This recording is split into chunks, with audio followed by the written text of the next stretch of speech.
Welcome back.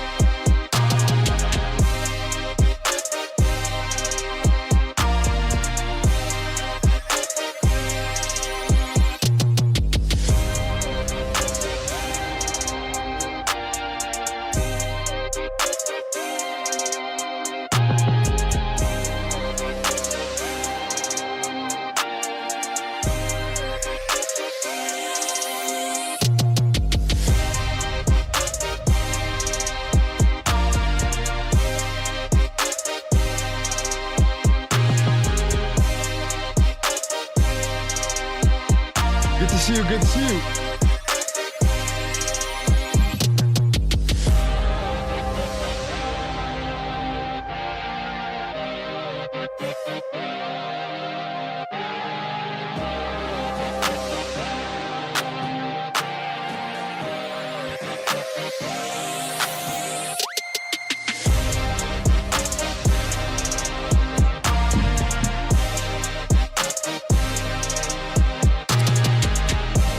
Okay.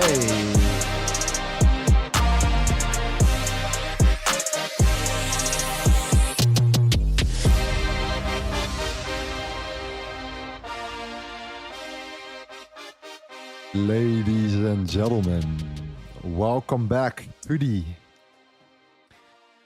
official New York live streams. 8 a.m. EST, LTA concepts, the trading warm-up. It is the post. I repeat it again, it's the post FOMC. The dollar has been pushing up after it came down. We're going to talk about that. I'm looking forward to it here. Hope you guys are all doing well. What a fantastic journey. It's an absolute pleasure to have you here as always. Let's get the party started. Yes, sir. Yes, sir.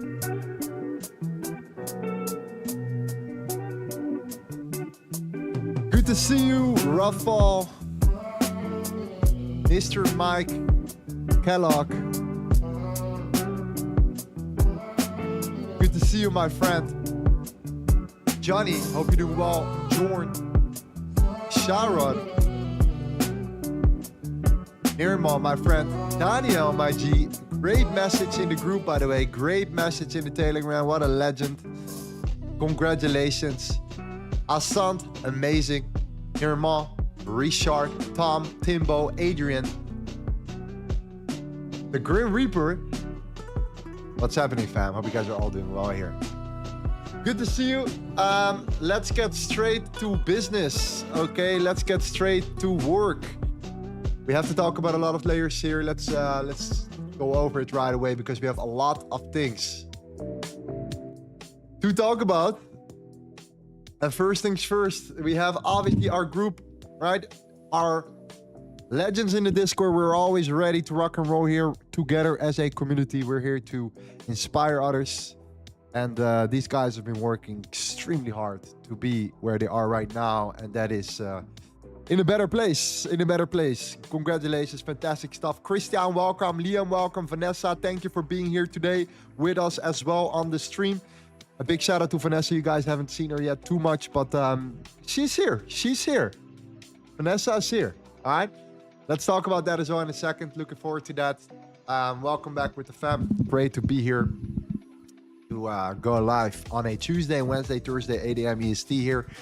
As always, I'm going to repeat it again. If you haven't downloaded the LTA Concepts Trading Warm-Up, then I don't know what you're doing, because it's free to download. You understand exactly what we're doing here. Everything that I'm doing in the book, everything that we've written in the book, I could better say, is be put into action on the stream, off stream too, of course, in our Telegram and in our Discord as well. But most importantly, we follow these specific guidelines, all right? That is what we are doing here. These specific guidelines, the LTA Trading Warm-Up here. If you are interested in our trading strategy or trading approach, this is the book to read. Especially at the beginning, the first chapter, which is called Volume Analysis. This is on page number 18, where we kind of dissect how we understand the market from a lower time frame standpoint. Before we go into the markets here, we talk about what we're seeing right now at the moment. All right, we are in, or at least I am in a Euro USD short position. I wanted to wait for the stream. I couldn't. I had to take this trade beforehand. Don't shoot the messenger, okay? It's part of the journey. I can't control the market here. The setup was there. Okay, we'll talk about that in a second. Now, most importantly, from a macro standpoint, let's pull back to yesterday's FOMC here. Extremely important for us to talk about before we go back into the market here, and we talk about the things that we have seen. Okay, because who was on yesterday's stream? I want to know that first. Who was on the stream yesterday? Okay, if you were on the stream yesterday, type in LTA. Then I know that you were watching yesterday as well, because we talked about the dollar, potential scenarios, the FOMC, the kind of sentiment of the market being bearish for the dollar, right? All these layers. We talked about that here. Wow. Okay, many of you guys saw that. Okay, that's amazing. Because we talked about the following, okay? And that is a potential, reversal for the dollar. Of course, you know, we're not here to just act upon that, but we got some macro signals that we say, these are interesting confirmations and signals to think about, all right, to take in consideration here. So let's pull back. This is the dollar in a nutshell for you right now on the 50-minute time frame. But let's go back to the daily time frame first, because what's so interesting about it is everyone pretty much expected the dollar to come down, right? Everyone expected the dollar to drop, FOMC related. Why? Because they're lowering interest rates, right? 25 base point rate cuts. At the same time, Uncle Jerome talked about another rate cut in October and another one in December. Okay, look at that. 89.8% chance we're going to see that happening in October. And then in December, for now, an 81.8% chance we're going to see it in December. This can change, obviously, over time. But for now, that's the status quo. Okay, a potential further rate cut. How is it that the dollar is coming up, though? Why is it that on the daily time frame, the dollar closed higher or closed above the opening price? Okay, and how do we call that? This is an important factor to take in consideration.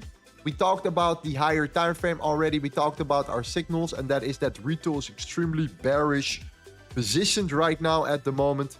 And yes, we are still holding above that weekly area of demand right here. All right, we're still holding above this weekly demand zone, which many people expected to be broken throughout the FOMC here. Okay, we haven't. We actually held steadily above that here. So this is important to really pay attention to. Now, what's so interesting about the dollar and what's so interesting about what Jerome Powell said, because it's not only about the rate cuts, it's not only about, the interest rate decision itself. It is also, as you guys know, about the way he communicates. And the way Uncle Jerome communicates is encryptic messaging here. Let me actually see if I can fix this. Where am I? Here we go. Uncle Jerome talks in a encrypted format. Okay, that's how he's trained. He's trained to read a script. He's trained to talk about, the market in his way where, he doesn't want to, do too much damage to the outcome, because he understands truly the power, obviously, of his speeches, right? So, he started off very positive, and then over time, along the questions, over time, he started to shift his bias a little bit. Okay, this is what he does. He has this kind of straight line persuasion. If you guys are fully aware of the straight line persuasion, which is a system done by John and Belfort on the Wolf of Wall Street, that guy from the Wolf of Wall Street. He talks about the straight line persuasion. You have people in an extreme, right? This is extremely bearish, and this is extremely bullish. Uncle Jerome in his speeches always talks about the following. He starts off optimistic. People can become bullish right here, right? Dollar drops. People become bullish. Dollar drops. In this case, over time, along the questions came along, he started to turn, back towards a more negative standpoint in the medium of the conversation. And then along the end, he started to neutralize pretty much everything that has been happening beforehand. So he always tries to enter or exit neutral. Yeah, maybe this, maybe that. But what we got from that was very interesting, because when it comes down to inflation data, if you guys understand what the CPI did, all right, the inflation data by default, we came up 0.2% higher than expected, I believe. So their goal initially was to get inflation down to 2%. Well, clearly, we haven't seen that yet, okay? We haven't seen inflation coming down to 2%. Cutting rates is not going to help getting the inflation down here. So what we're dealing with right now is not inflation or deflation, it is stagflation, all right? Combine that with a very weak labor market, all right? People are losing their jobs. A lot of people are unemployed. It's rising significantly, and a lot of less new employment comes with that, okay? So there is a conflict of interest there, right? They're lowering interest rates, yet at the same time, inflation, right? And all that other stuff that comes with it here. And usually lowering interest rates is not good for inflation. And that is something that you have to take in consideration there. And this is why it's so interesting that if you look at how the dollar opened during the FOMC here, let's go over it, because this obviously was the FOMC meeting in a nutshell for you, right around here, right? We saw this range there. FOMC statement, price came down. People bearish on the dollar, boom. Everyone bearish, bearish, bearish, bearish, and bearish, right? Correct? Everyone was bearish on the dollar. Price came down here. Then we said yesterday, be careful, because there is a chance that the dollar might reverse during the press conference, okay? And that is in this case what happened as well here. Price reversed, price came above that range, and is now potentially turning that range that we are seeing here into support, okay? How do we call this pattern? We call this pattern, let me know in the chat, how do we call this pattern? It's a famous pattern. We talk about this all the time. Even if you're new on the stream, my friend, you should know by now exactly what this pattern is, what we talk about all the time. You should know it by now. For sure. Let's see me play exactly here, okay? In the meantime, guys, I quickly need to do something here on the euro. We're going to talk about the dollar, and we're going to talk about some other opportunities as well here. We're going to see where gold is at as well, okay? But let me quickly put my stop loss on break even for the euro USD. C, the M, okay? And the E, right? Pull back into what? The fixed PUC, perfectly, entry, targeting the lows, stop loss above the range high here, the internal range high, right? 2-to-1 risk reward ratio, 1R, stop loss on break even, all right? That is the setup. We talked about this. Again, purely textbook setup, all right? If you want to learn LTA, start with the fixed profiles. This is purely textbook, right? Consolidation, manipulation, expansion, and then the retest for the continuation here, right? That is what we're looking for. We use the VIX range volume profile right here to pretty much draw the lines. If you see that rejection here, we know exactly where to enter from, and then we are putting our stop loss above the range right there, okay? But that is the reason why our stop loss right now is on break even on the euro USD, and hopefully we'll reach our take profit very soon here. But anyways, you guys are correct on the dollar as well here. The C, the M, the E, right? Other people, ICT traders would call this the AMD model, or the power of 3, which is actually created by Larry Williams. Larry Williams talked about this already in the late 90s. But again, the CME here is what we call it. So what we want to see now is we want to see obviously that follow through, okay? And that is exactly what we're seeing right now happening. So if we take the fixed volume profile here and we draw it from the left to the right, then we wait for a reaction here. Price came and tapped into the fixed value area high. Do you see that, guys? Do you see how that is turned into resistance? Do you see this range? Do you see this manipulation? Do you see this expansion? And then do you see the retracement into the fixed value high? Right? No clean order block, guys. No fair value gap, guys. No clean order block. No fair value gap. Okay? Volume.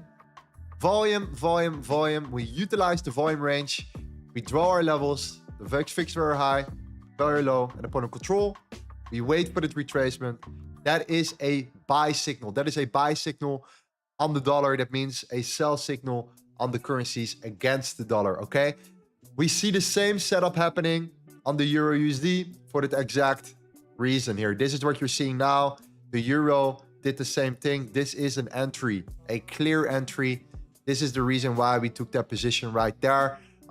We are only following textbook setup, guys. That's it. Textbook setups that are mechanical, that are in our system. That's pretty much the only setups that we now currently are taking here. During these market conditions, pretty much 80% of my trades are CME, CRC, and we trade this over and over and over again here, okay? Targeting a 2-to-1, and then of course, obviously, taking advantage of a win rate at least higher than 50%, okay? That is important. That is something that we're looking at for any of that here. Now, the Australian dollar, the US dollar, look at that. Just look at it, guys. Just look at this. The consolidation, the manipulation during the FOMC here, the retracement, and then today what? The fixed very low. Look at that rejection, okay? Look at that rejection. Now, I was already in the euro. If I was in the euro, I'm not gonna also enter the Australian dollar, US dollar. Doesn't make any sense. Why? Because it's pretty straightforward, right? If one goes wrong, usually they all go wrong. So I rather go and just reduce my risk by being in one asset only, especially if it's all pointed towards the same direction, So Australian dollar against the US dollar, also super clean. Look at that reaction here. Look at the pound against the US dollar here. Okay, the pound, again, tapped into the fixed very high. Exactly, got rejected, sold off right there. Same exact bias here, okay, on the pound against the US dollar, the euro against the US dollar, the Australian dollar against the US dollar, okay? These are all, you know, the relative setups that we have been talking about here. Now, you're probably asking, what about gold? Well, let's talk about gold here in a second. But look at gold right now. Gold is a little bit more tricky at this current moment. And the main reason is the following, okay? We are dealing with a much larger range here, all right? So we're dealing with a lot of noise. This is how I always see it here. Like, this is a clean reaction, a clean range, all right? This is a larger range. Every time when we trade in a range here, right, you have to deal with the fact and understand that if you would go short right now on gold, that you will be trading right into this range right here, okay? Now, what happens when you tap into that range, you're going to deal with a lot of areas of interest. And if you go and you draw the fixed range volume profile here, and when you look at the fixed value area low, look at how price tapped into the fixed value area low here. Look how perfectly price tapped into the fixed value low of that level right there currently, okay? Price came up. We also have to deal with these levels as well here. Look at the POC. The POC is a point of interest as well. If we mark out this level, this is on 36.45. So the problem is, if we would go short here, we don't have that much room for further, you know, continuation towards the downside right now. At the same time, if you would go long here, right, you could see that you also have this range, right? So in my opinion, from like a logical standpoint, the way I like to approach this for gold is different than the currencies today. And this is why I give the currencies the priority here. And that is because of the following. We're dealing with a larger range below, but we're also dealing with a smaller range rejection right here, okay? Anything in between this is to me more or less a no trading zone. It gets extremely tricky. Price can tap into it, create a higher low, reverse, set in a W formation. At the same time, price can come up and reject from that range and continue to come down again, right? So we're in that tunnel, okay? We need to get out of that. We need to get out of the tunnel by either continuing the macro trend here, strong buy signal above the fixed very high, or actually reversing, right? The dollar actually increasing in strength, gold actually reversing and breaking below the fixed value area low right around here. These are, to me personally, the best setups for gold. A break below the 36.34 or a break above the 36.92. Doesn't happen that often that we are kind of in the middle range here. But that is the reality of gold right now at the moment for me to confidently be entering a position here on both sides here, all right? Especially with a stronger dollar. I hope that makes sense from that standpoint here. So yeah, what we will be doing is we will be going over a couple of other layers. The currencies are extremely interesting to me right now at the moment. I do see more follow through there, especially because of the stronger dollar that we are currently seeing right now at the moment as well here. So this is very good. Let me show you an example of the dollar right now. And that is the following, okay? We are also having to deal with a smaller range, which is this range right here. We just broke above that range, okay? I'm gonna mark out this level, and this could be a potential retest for the dollar. So if the dollar decides to push into these levels here and turn that into support, I could kind of see a potential, you know, continuation play here. And if that's the case, then we'll probably create somewhat of an expansion.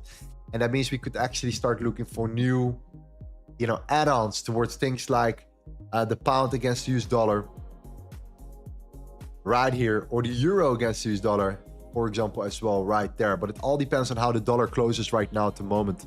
So we will be talking about this as well here today. My goal here is to show you in real time that what we're doing works.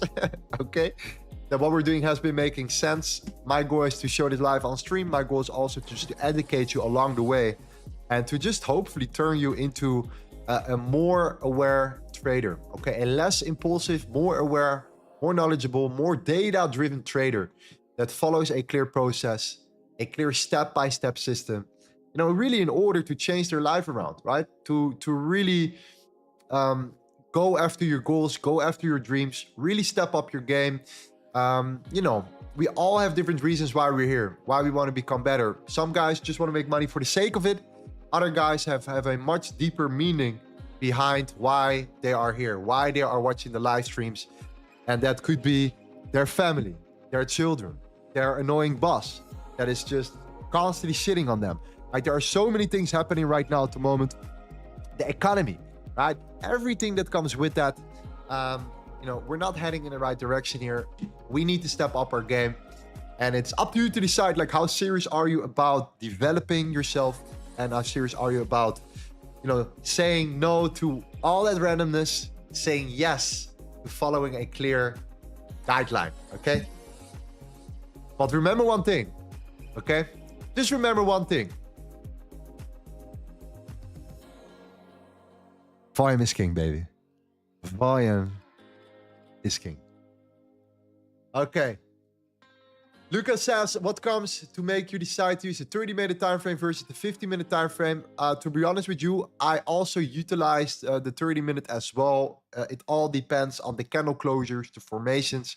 It just simply depends on the markets, right? Sometimes the 50-minute is very good. Sometimes the 30-minute. Most of my trades are taken on the 15. Sometimes they're taken on the 30 and sometimes they're taken on the 1 hour, but I can guarantee you most of them are taken on the 15-minute time frame right now at the moment here. Okay, that is that. Okay, by the way, I didn't want to tell you guys yesterday. Okay, I don't want to say, you see, I told you so, the dollar is going to push up. Like, I'm not going to be that guy that's going to tell you that. You see, I was right. That's just not why we're here. We are here for different reasons. Yes, the dollar came up here. We got that confirmation though, right? Do take that in consideration. We got that CME confirmation that gave us that signal. Okay, dollar gave us a bullish signal here. This is clearly bullish. Obviously, we have to look for shorts on other currencies. There's no other way around it unless the dollar decides to break down again. So if the dollar decides to roll over, break below the POC, turn that into resistance, and we're struggling here, then that is to me a reversal signal, right? That is to me a invalidation for buys for the Euro, USD, gold, etc. Or that would be, sorry, a validation for buys if we break down below that key level right there, right? That's also just part of the game. We are always aware of other potential scenarios here. So the reason why that helps is because you don't turn yourself into a guy that tries to predict the outcome. And if things don't go your way, your direction, you are done, right? You completely invalidated yourself and you have no plan B, okay? If you have no plan B in trading, that is usually a bad sign. Let me explain what I mean with that, okay? If you don't have a plan B in trading, then what happens if you invalidate yourself? Right? In many cases, what I see a lot of guys do is they start forcing setups regardless because they're so committed to their bias, they cannot accept them being wrong, right? And this reminds me of a guy that I remember from my school in the past, right? Especially on school, I've seen many guys like that, to be honest with you, especially academic related. A lot of guys are trained to be right or to be wrong, right?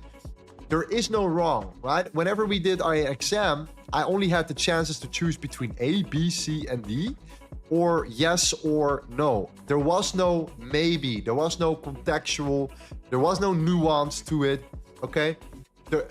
I was not allowed to make any mistakes. This was my score. Everything below that score made me feel like I was miserable, right? So if I didn't perform on school, I would not make it in life. I would not become successful. I would, you know, make all these mistakes. So we are trained our whole lives to pretty much avoid making mistakes. Okay, guys? We are trained our whole lives to pretty much avoid making mistakes at all costs here. All right? I just want you to be aware of that. And if you are a trader and you come out of that mindset, okay, and that mindset is like you thinking that you always have to be right about the market and that there is one direction built on what you expect and there's nothing else, that usually turns into drama. That usually turns into drama. And the reason why I'm saying that is because of the fact that if you believe so strongly you are always going to be right and you are trained to always be right and not make any mistakes in this game, it becomes very, very hard for you, right? You're not going to be right. You don't have control about where the market is going here. So the way I like to look at the market is always from a probability standpoint, okay? If price creates this pattern, what are the probabilities that price will come down? Is the probability slightly higher or is the probability slightly lower? If the probability is slightly higher, then I'm willing to get involved here, okay? Same thing with the dollar, right? What are the probabilities that if the dollar breaks above this range, manipulates the downside, pulls back, what are the probabilities that this will be turned into support right here? Is that higher or is that lower? Okay, in this case, it is higher according to our testing and everything, right? So that is something that we are always paying attention to, right? The higher probability.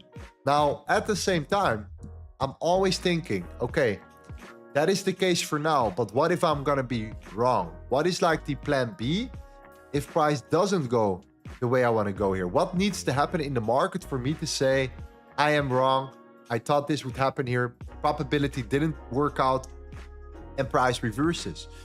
That would mean for me, price breaking below this level right here, right? The point of control on the dollar, the retest, the rejection, then I could see potentially the bearish continuation here. So when I'm looking at a bullish scenario for the dollar, like I'm doing now, I'm bullish biased on the dollar, then I always will have in mind what is the bearish scenario, all right?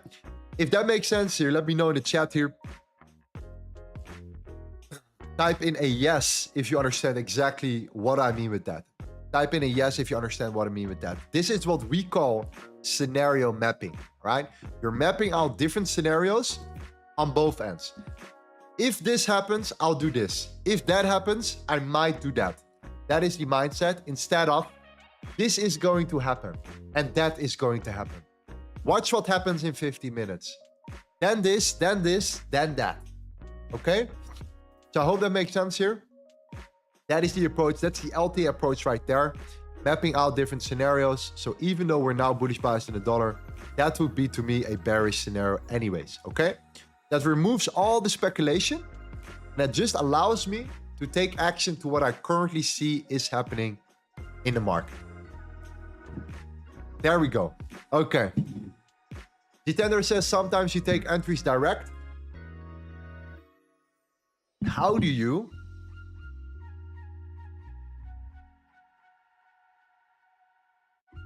take a direct approach or passive approach? In terms of what, my friend? In terms of entry models or in terms of direct entry?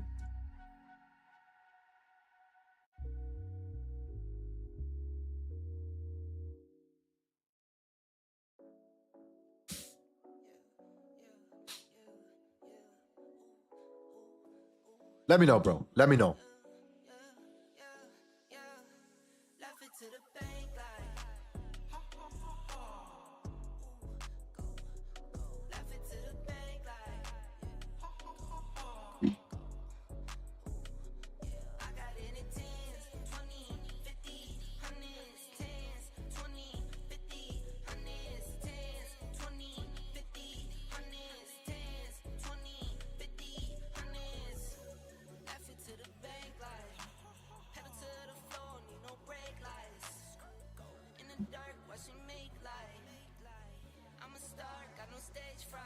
The entry models. Okay. All right. Let me explain the difference here. An aggressive entry and a entry model entry. Okay. You're completely right. Sometimes I do decide to immediately enter the position. And sometimes I decide to wait for what I call an entry model. Okay. We have different entry models here. If you go to the execution framework, On page number 57, you can see that we have different entry models for our execution. So entry model 1, for example, is a 2 candle bar play. Okay, that means you need to see 2 candle closures, and then the third candle is the candle that we want to break the second candle. That will be our entry. Okay, so that's something like this. Key level, candle 1, candle 2, and then the third candle is usually the breaking point. Okay, that will be an entry. Another one is an entry model 3. All right, that has to do with smaller ranges. We can talk about 2 as well, but it's more internal. Is that when you create a flat range, you manipulate it into a level and you break above here, you enter, and you put your stop loss below. That's an entry model, okay? Now, there are different scenarios. Sometimes there is a scenario on the dollar, or in this case, in this trading dollar, where I would say sometimes I enter right away, or sometimes I even set a limit order right around here, and I would do something like this. Man, this trade is so freaking clean, it's actually insane. But anyways, what's the difference between limit orders and then what's the difference between entry model? Okay. Usually when I set a limit order, I already have a confirmation on the dollar. So the dollar already tapped into a zone, a critical key level, but the Australian dollar is, for example, not there yet. So we're close to that level. And the dollar already gave us that confirmation, right? Things don't run how do I say that? Some things don't synchronize, right? So if the dollar, for example, moves first and gives you the confirmation, then the Australian dollar against the US dollar will follow up with that. And if the Australian dollar is delayed a little bit, I'll usually place an aggressive entry. Right? If the dollar is not there and the dollar hasn't given us that confirmation yet, that's the moment where I would say I usually go for an entry model. Right? That's the key difference. I hope that makes sense. So all has to do with the dollar confirmation.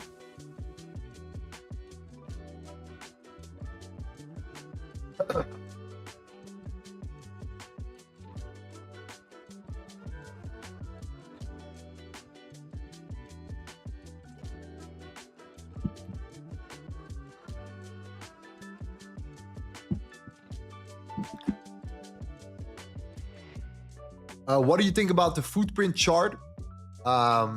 Legit. I mean, everything order flow related is legit. Like there is just I can't go around that. It's just the truth. Do I personally need it? Not necessarily, but I have studied it deeply. I really do.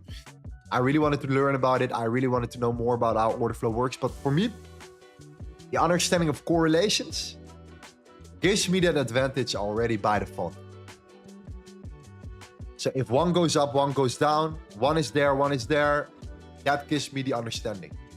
So relative strength is to me extremely important too. Yeah.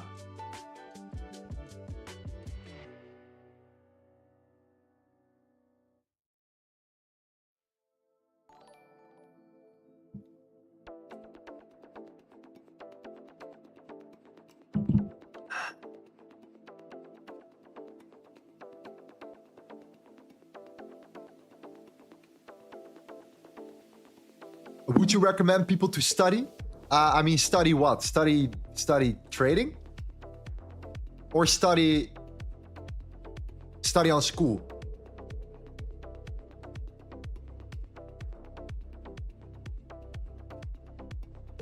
Lucas says, why did you enter outside of New York? The confirmation was there, my friend. The confirmation was there. Yesterday, I missed out on a trade because I wanted to take it on stream. And I missed out on the trade. Today, I saw the same pattern playing out before. I just can't ignore that. I just can't. It was the ultimate confirmation. I can't. You understand that?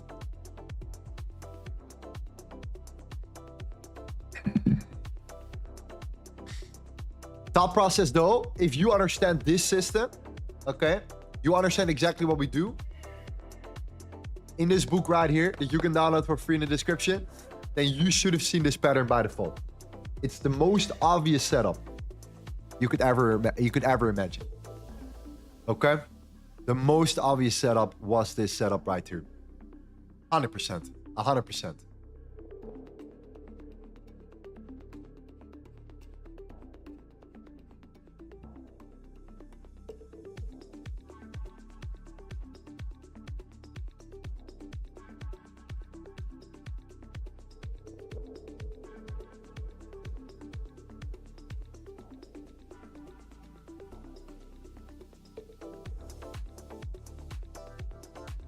Would you recommend people to study with the order flow and volume? You know what the thing is, guys? To be honest, you know, so this is my perception about order flow, right? Obviously, understanding the marketplace in real time is extremely relevant, is extremely important to just have that understanding of how orders are getting executed, how orders are getting filled, how a limit order against a market order formulates a contract, right? How you have aggressive buyers and sellers, which are market executioners, and then you have passive buyers and passive sellers, which are usually limit order executioners, okay? That is kind of the way the marketplace operates. So obviously, it's important to understand all the core dynamics, right? But what I usually don't like is that people tell you that you need order flow because you can't seem to understand the candlestick chart because it's just candlesticks. And it's true that if you talk about candlesticks by default, okay, if we talk about candlesticks, obviously a single candlestick chart without any further reference, any information is definitely very limited. I completely agree on that, okay? Market structure and everything that comes with that. That is just the reality. But this is where the correlations comes into play, right? This is where relative strength comes into play. This is where macro technicals, macro data comes into play. There are so many more different layers that you can add on towards the technical charts here, all right? So, you know, a lot of order flow guys that I know have a very limited view of candlesticks. But the way we look at candlesticks is not just the candlestick chart. We look at prices pushing up on this chart, prices coming down on this chart, price is reaching a major area of demand here. Price has not reached an area of supply here. Price responds from this demand zone, okay? Price is still below, is almost ready to reach supply. Price breaks, gives a confirmation, price sells off here, okay? This is what we call correlations. And this happens all the time in the market here. So therefore, looking at multiple charts and understanding how markets move against each other is just as important, and in my opinion gives us the real edge, okay? Now, if you want to learn about order flow and stuff, you know, I highly recommend you to check out, let's say, what's his name? What's his name? Let me think here. Constantly forget his name.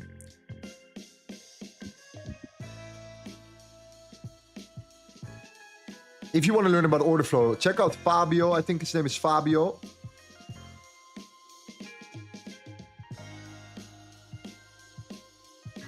And his friend, what's his friend name? So, man, I'm so bad at names here. Umar.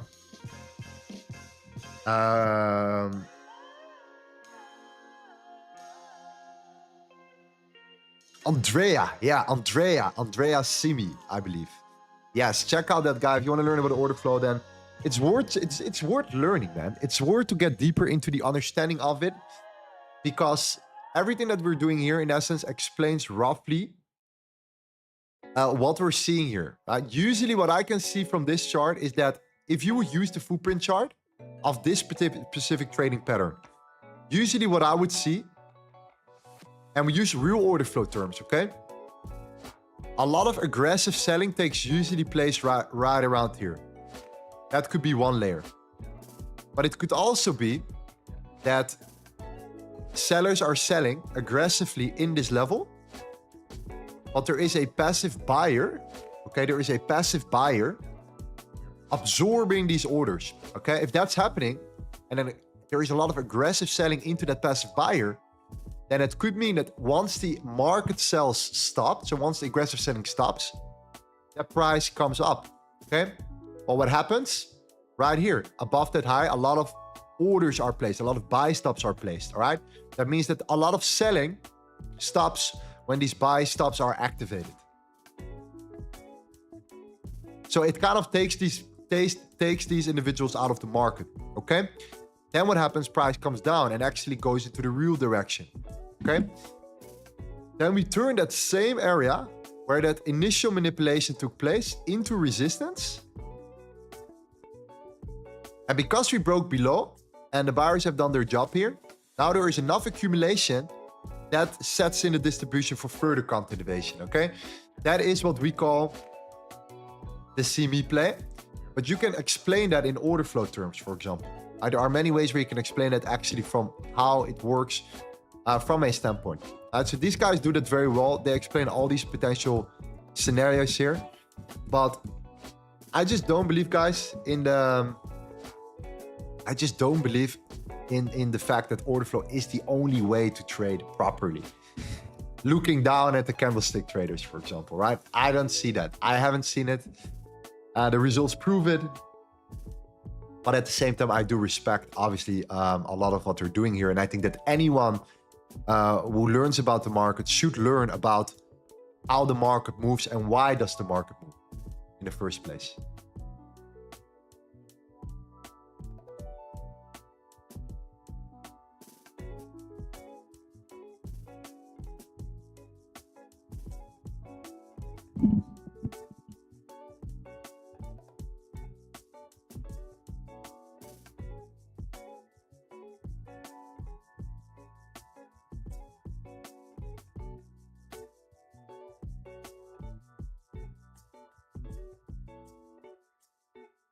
We are close to TP here, so if we hit TP, we will be looking at the rest of the market right here, and we're gonna see from there.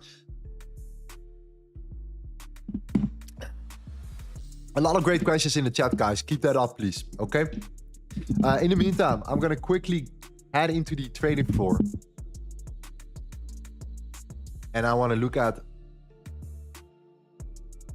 Vanessa. Let's have a look at Vanessa here. And let's see what she's doing. Hey Vanessa, how are you doing? You are live. You are on stream.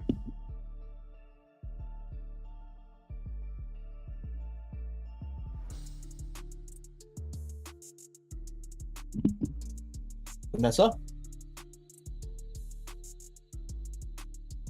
I think she's on a little break. Anyways, Vanessa is in a Swiss franc short position. Okay. He's on his Swiss franc short position. We're going to talk about this in a second here.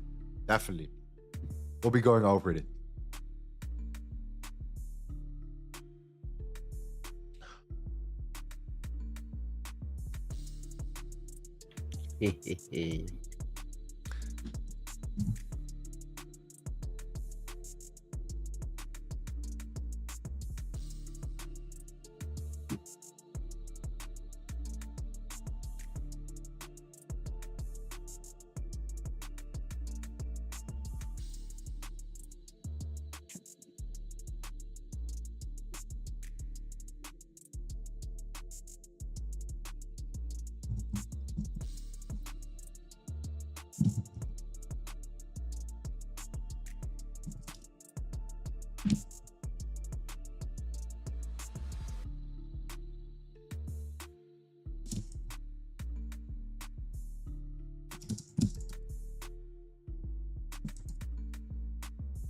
Yeah, wanna get close to the lows here in Australian dollar.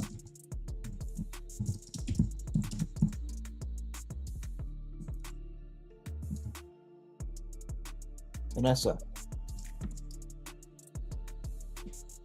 Yeah, you missed. Yeah, you back? Yeah, cool.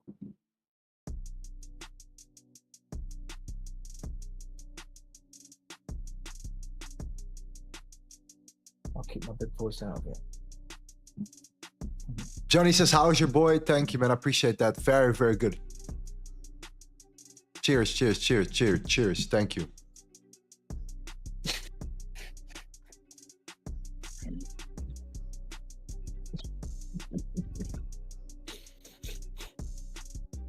more practice that is.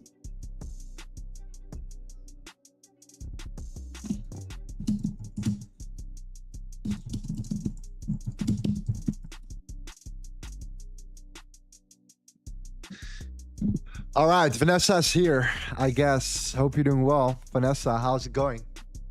Hey, Vanessa. At least he didn't say to everyone that you've gone for a poo like he did to me. I was live. I was there. I was waiting for him though. That's cool.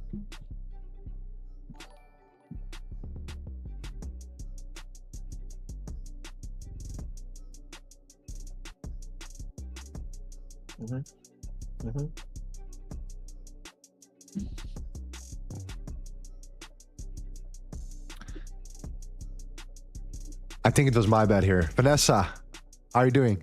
Can you hear me?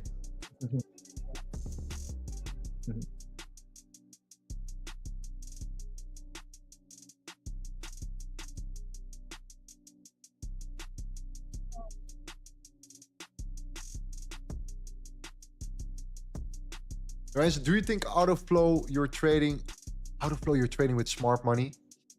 I don't know. Sorry, bro. I don't know. Jana says, hi, Lorenzo. First day in your Discord today. Welcome, my friend. Welcome. Good to have you here. Join our weekly analysis this upcoming Monday. Yeah. Vanessa, can you message That him is to super say something important. So definitely join us right there.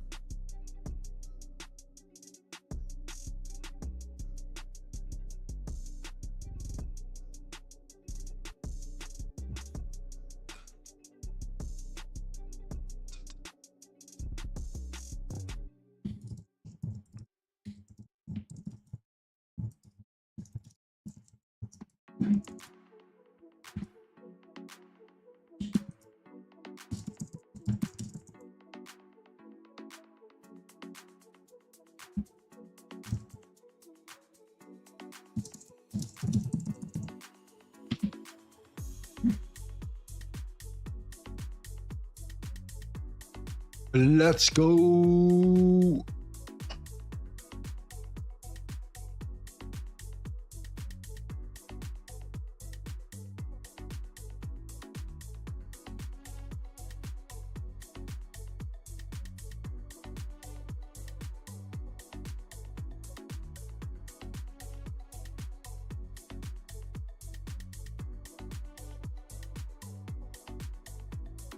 Rafal says, how was the snake bite and how did it end?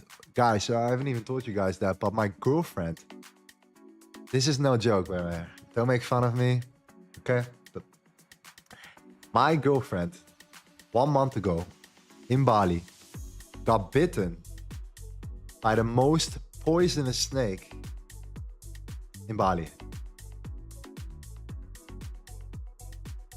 She survived, all right? She survived.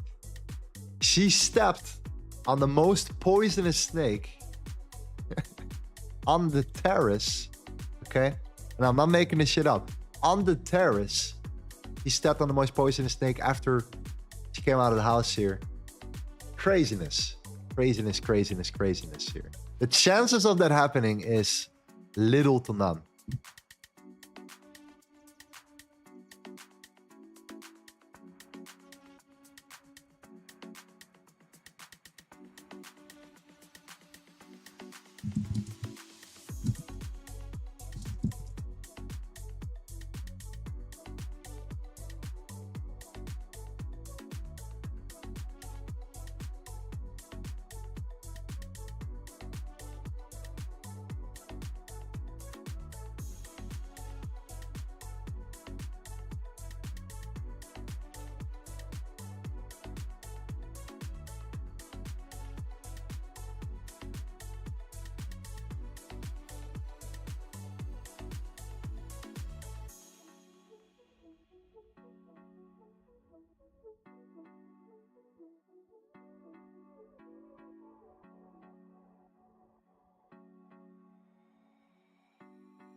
Pardon? Yeah, Liam, how you doing, man? Let's see if Vanessa's Yeah, here. good, thanks, brother. It says some internet. Yeah, I she's guess it's an back. internet connection or something like that. Yeah, I can hear you now. You're You all can clear, hear me. sir? Yeah, you can hear me. But Yeah. I know you can hear me.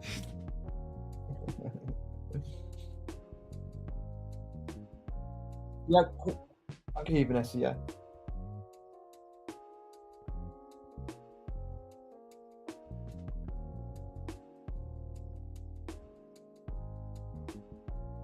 No.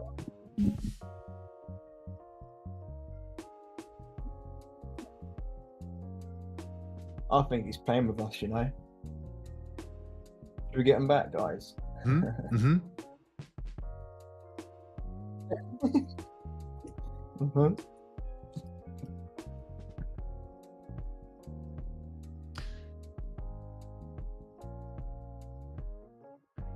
No, I can't hear you, Vanessa, right now. I cannot. I cannot.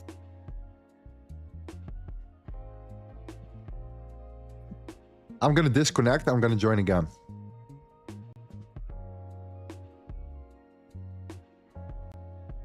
I'm confused, so I can hear you, Vanessa. Yes. By the way, I'm in on Discord is class. sometimes- Magic. Vanessa, how's it going? Hey, it's all good now. Yeah, amazing, amazing, amazing. Yeah, good to have you here. Okay. Yeah, let me introduce you to the Thanks. stream. Vanessa has been with us for over a year now, and Yeah. she has been streaming London sessions, sometimes New York session as well. Yeah, I saw that you're in a trade, in a beautiful Swiss franc trade. Okay, maybe go over it. Explain the Swiss franc trade here. So yeah, everything based upon the dollar confirmation, right? That you explained already to the community, to the YouTube channel. So yeah, then at this point when we hit the fixed value area high on the dollar, it was just to choose the best pair for me. It was the Swiss that was actually the cleanest. And yeah, I'll put it up larger here so you can see the whole play. And yeah, this is where we have this beautiful range, and this is so clean. There's a push up and there's really a little in the way. Now, one thing that I started watching already this morning is that we have this beautiful Asia range and actually a fixed value area low that has been confirmed, validated. So that Yeah. was for me an important level to keep an eye on. Then we had the higher time frame confirmation, the rejection of the fixed val of the bigger range. So that was good, but I was still in observation mode because yeah, we need some confirmations. And then when I then start to look at the 15-minute, and it was actually really clean that we have the EM1, so two candle wick Entry model one, yes. rejections. And then the entry model one on the 15-minute.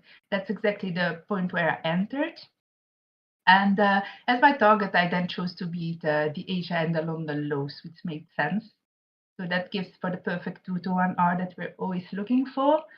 And yeah, still move my stops to BE once we hit the 1-to-1 RR, because yeah, that's just then we can trade chill and letting it run. It hasn't been taken So clean. hit yet. BP. Yeah, same. We're in the same position. Yeah, just letting it run. We're in the same boat here. So if it reverses, it reverses. But what did we learn? We need to trust our process, right? We need to trust the process. Yeah. Trust our system. Yeah, sure. Amazing. It's tempting to close your trade by a few pips, but still, if that is what it is, then it's what it is. So Yes. and yeah, we got some positive news on the dollar at the New York Open. So it's just only logical to let it ride because yeah, most probably if we look at the dollar, I knew that we would have that here again. So I knew it could have been kind of a point of resistance again. But Yeah. if you see all of the structure that is happening beforehand, Can you move your chart a little bit to the left? And go up to the previous weekly levels is just very realistic.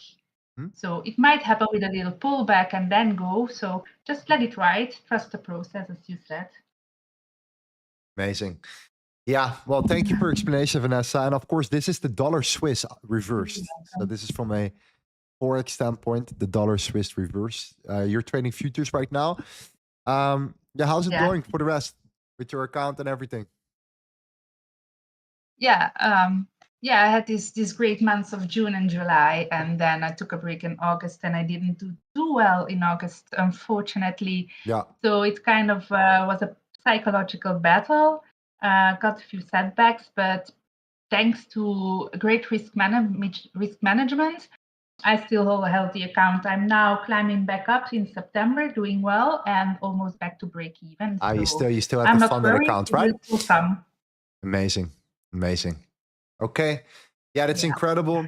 Thank you, Vanessa, for being here in our group and for putting in the work. And you have been putting in so much effort. You truly turned into a elite trader of the LTA community. So I'm very proud to have a woman like you in our group right now. Yeah, I'm proud as well. I'm happy to make you proud. Okay, let's go. Learn from the Perfect. best. Sounds good. W for Vanessa, please, ladies and gentlemen. W for Vanessa. Yes, sir. In the meantime, patience, patience, patience required. It is so tempting, man. So freaking tempting to put our stop loss, to just exit the trade. And you just say, the closer I am to my take profit, the more tempted I am to close my position at $1,675 profit P&L. It's so tempting. It is so freaking tempting. However, we have a rule for a reason. A system for a reason. And yes, I did experience this before. Complete reversal to my entry. Right as when I was supposed to take my profits here. But over time, again, guys, over time, it is not going to be beneficial to close my trades early.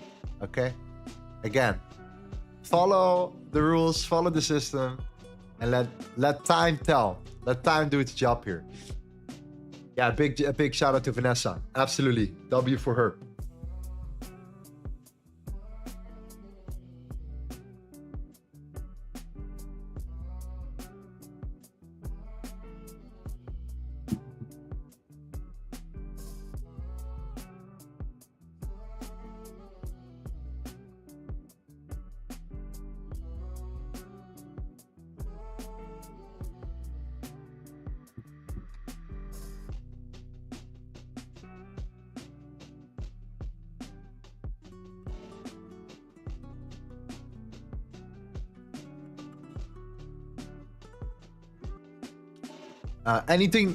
Anyone know why the fixed range volume profile doesn't work on the dollar index chart? Well, you have three different ones. Okay, you have the TVC chart. So you have TVC that doesn't work with volume. So you cannot use the dollar index for that particular reason. You cannot use the volume in the volume on the TVC chart. So what you need to do is you need to type in or utilize the futures chart, which is the DX1 exclamation mark, okay? That gives you the dollar index. However, the problem is it has a 10-minute delay because you have to pay for this data, okay? However, there is a loophole, and that is this custom formula right there, okay? This custom formula, if you paste this into the search bar, and you enter, you get this chart, and this is the current futures chart on the dollar without delay, just by entering that custom formula. Don't shoot the messenger.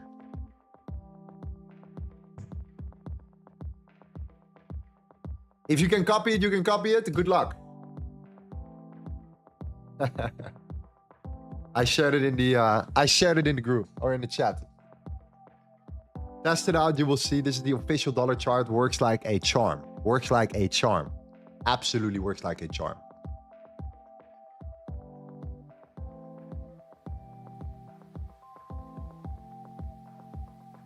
Check it out. Check it out. Usually, you know what this costs? Okay. This might get me banned from TradingView. I don't know.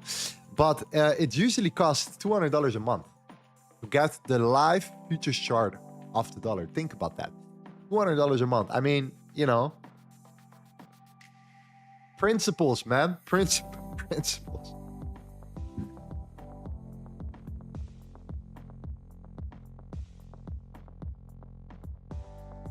Principles.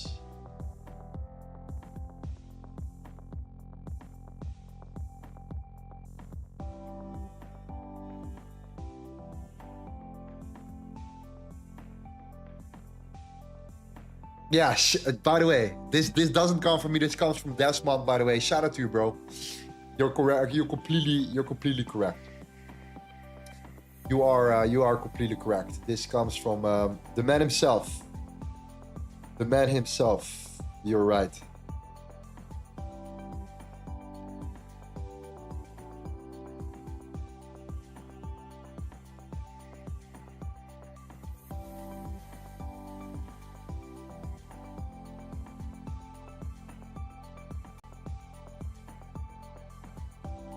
In the meantime, guys, make sure you smash up that like button here. Your boy needs to get back into the algo. We are preparing for Q4. This is what we're doing. We're preparing for the fourth quarter of the year. We expect the fourth quarter of the year to be massive. I expect at least some more volume, some exciting volume. We can work with volume. And we can work with volume and we can work with volatility. So please, let's get ready. Let's prepare. Smash up the like button. Let's get to work here. If you have any questions, if you have downloaded the ebook already, then I'm here for you, my friend. I'm here to answer all your questions throughout the sessions. All right. See this as your study guide here. Okay. Don't just see this only from a live trading execution standpoint. Yes, we are taking live trades on this channel. Obviously, you have to. Like, you have to lead by example here. Why? We have nothing to hide, right? If that's the case, live trading should not be an issue. This is how we started our community, regardless, 3 years ago, and this is where we are right now. So live trading, not an issue. However, we really want people to learn. We really, like, trust me, bro. Just trust me. You need to control your own. You cannot wait for other people to just give you whatever you want, because that's the only way. That just shows you that you just don't believe in yourself. Okay? You can do it too, my friend. You can do it too. You have all the capabilities to do so. Endless of guys in our group who are absolutely killing it here. Okay?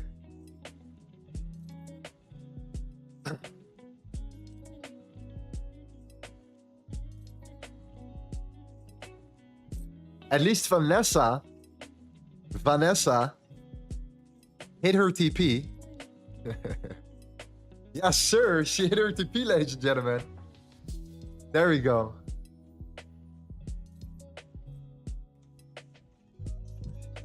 We're still lacking. we're still lacking. We're still lacking. We're waiting. We're getting there. We're getting there. We're getting there.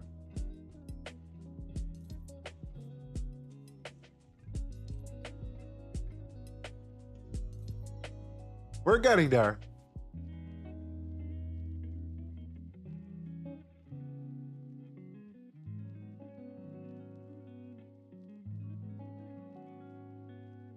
Is it risky to go long gold? I mean, currently right now, the dollar is very, very strong. The dollar is pushing up. This usually suppresses gold. Doesn't necessarily mean that gold will drop, but it usually does suppress gold, okay? So do take that in consideration. It's definitely something that you have to be cautious with right now. Matter of fact, gold is dropping pretty hard right now as well here. So just so you know, gold is dropping quite aggressively, and it's actually getting rejected from this range, right around here.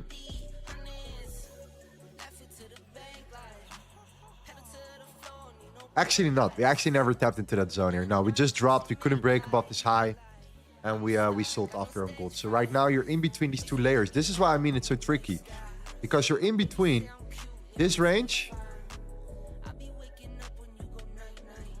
and you know, this range right here. So this is what we call the tunnel. This is why I personally do not trade gold whenever gold is inside that range. We really have to break out of the range itself here. We really have to break out of the range itself. That's just the reality. Once gold breaks down, it's so much more cleaner for us to take position on gold here. Okay.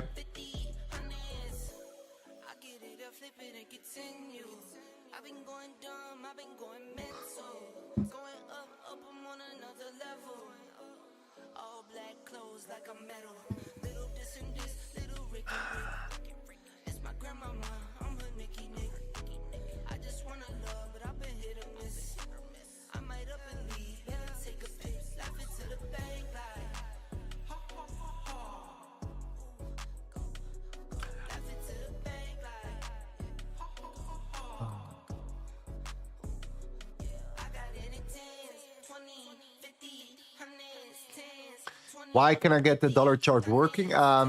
Make sure all the spaces are correct, though. Yeah.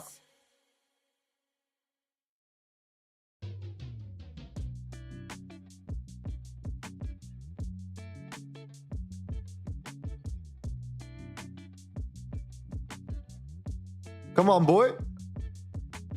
I know you want to.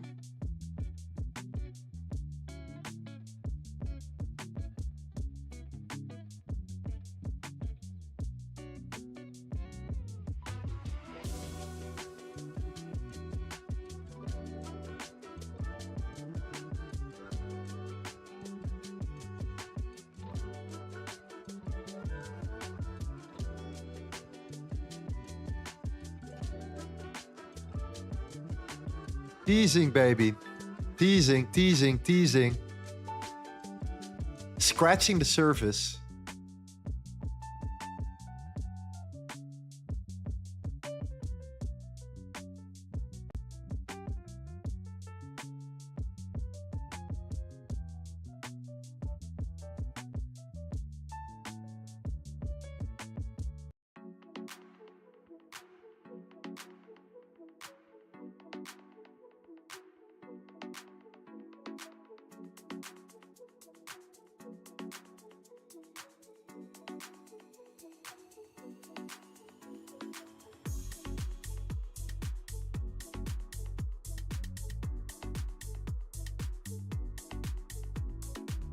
It's gonna put on my song.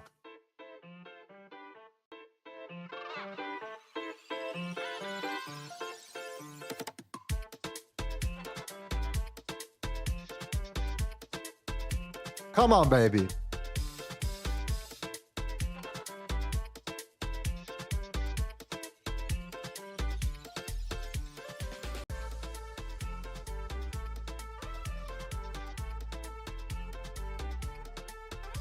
See me, come on.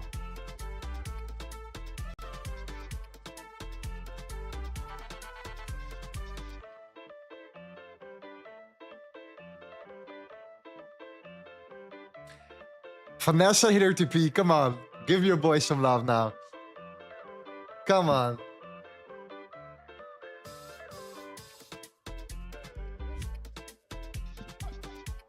Oh shit, and the New York Stock Exchange opens up soon.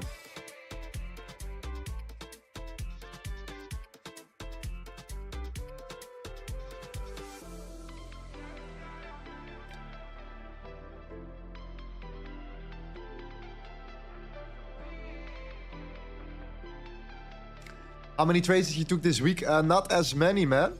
To be honest, not as many as normally. The Fomc definitely needed us to be patient. So Monday and Thursday. And then Tuesday, I had a break even. And then actually, Monday win, Tuesday break even. Wednesday, no trade. Thursday, hopefully a win.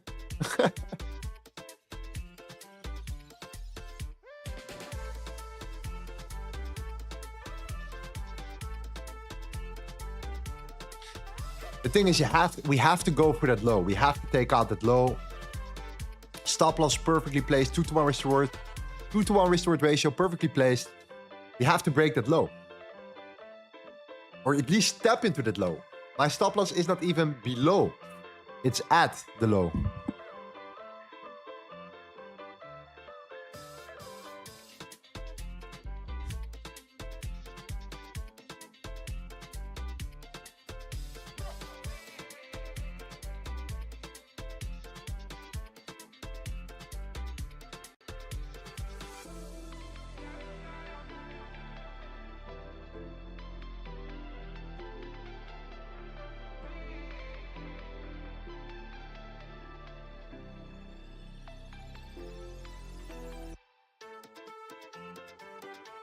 The Euro Stock Exchange open, baby. Let's go. Final squeeze.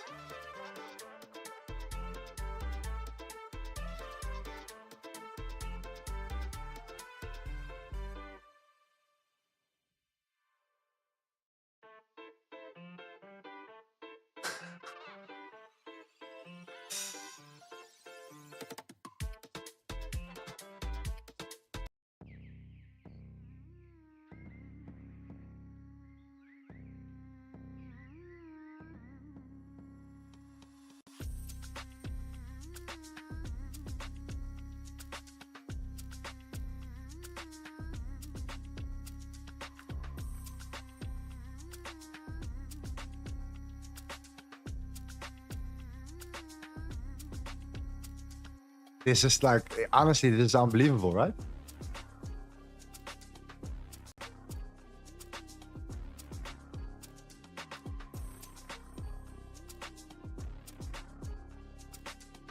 This is unbelievable.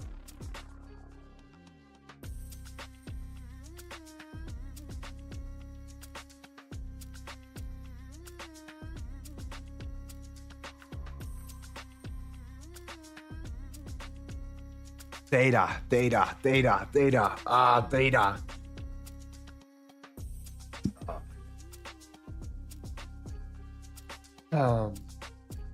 Which currency is this? This is the Euro USD, my friend. Euro USD.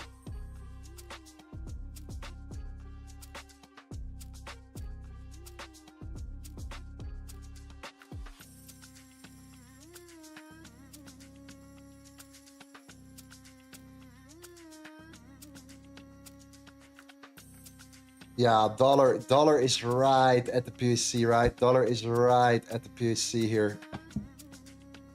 That is why. That is why. That is simply why. That is indeed why. Yet gold is coming down.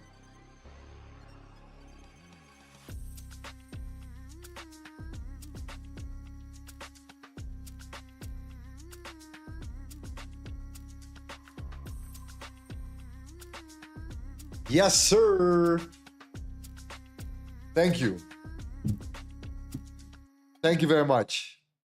I appreciate that.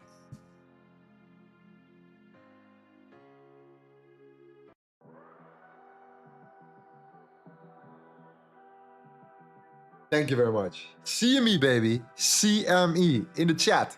CME. CME. CME.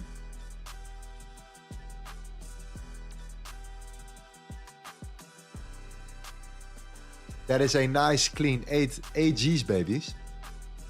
8 Gs.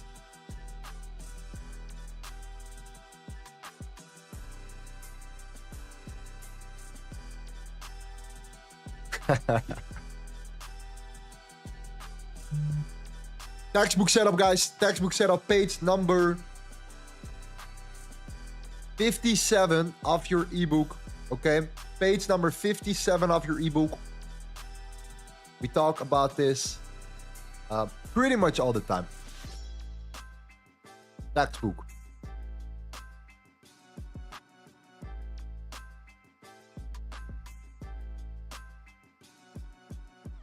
DREC on this current range, Ronek, on this one, this small one. Yeah. That'll be good. That'll be good. This means CN will mostly. Andre, my friend. Most likely to play. The Romanian G. The Romanian G. We have our Hello. guy Andre in Sorry the building. for being Everyone, late. welcome Andre to the group. Welcome Andre to the stream spiel. Andre, what are you looking at, Hello, my chat. friend? Hello, Lorenzo. Hey, brother. Yeah, I'm looking at a potential short of the yen. Okay. So my thought process on this one, we have been talking about it this morning. So we have been rejecting this daily supply over here. This one. Yeah. So right now, So we just for are clarification, below- to the Yes. group, that is the dollar yen long, correct? Of course, yes. Dollar yen long, yen futures short. So we are below previous weekly levels. We are below current weekly levels, and of course below Sunday open. And right now I'm looking to short it from this fixed POC of this range from behind here.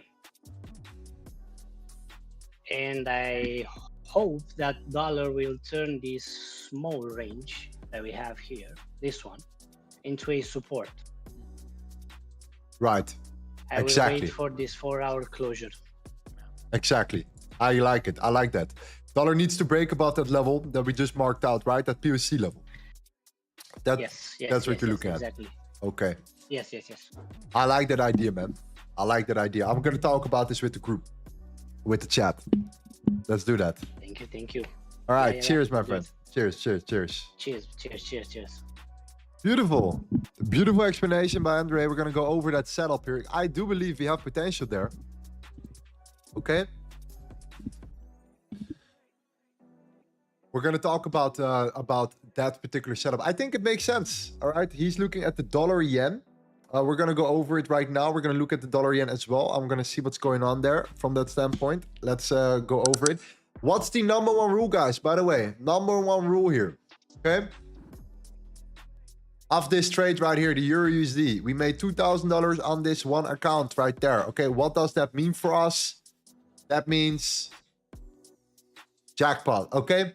A 2-to-1 risk reward ratio. I usually risk $1,000 per trade when I risk a normal. But do you see how important it is for me? This is one example, but I can promise you, I truly can promise you that closing my trades early, I could have said right here already, I'm going to close my position because I'm afraid that blah, blah, blah, price turns around, blah, blah, blah, blah. Then I would now pretty much miss out on $400 per account. That's around $2,000 across all of the accounts, or $1,600 across all of the funded accounts. Okay, that is $1,600 less. Data tells me if I have a setup, I stick to that setup here. Yes, I can put my stop loss on break even after a 1R. After that, I let it run. The setup is supposed to play out, yes or no. Price rolls over. It's very unfortunate. It's very unfortunate. But it is what it is if that's the case here. So that's why we stick to our setups. And we're not going to shy away from a moment. Yes, it gets tricky. Every time when you're close to your TP, you're like, should I? Definitely not here. So anyways, we're going to talk about at the dollar yen.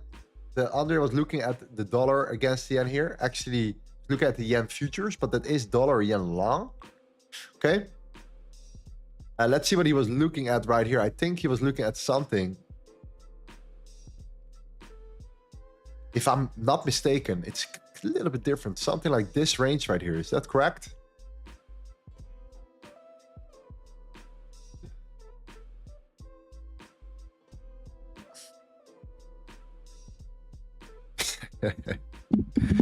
Shout out to you, Andre, man. Yeah, I like your idea. If we break above this level, we might be looking for the continuation, right? We came from the daily support indeed, right around there. Strong support. We bounced from it. We created new daily demand here as well. That is all nice. We have this top right there. We want to break above that. Yeah, we'll be keeping a close eye on that, my friend. For sure. We will definitely do that. Anything in regards to gold here? We just talked about gold right now. The thing about gold is, like I said before, you know, we are, well, actually, to be honest, now that we're here, we are actually close to a breakdown. Okay, that is actually interesting. Oh, that's crazy that gold already dropped since pretty much coming down here. Okay, like our trade on the euro, but gold pretty much followed up with this here. So is there a negative correlation between gold and the dollar? Yes or no? Now, some people say no, but is there a negative correlation on average between gold and between the dollar?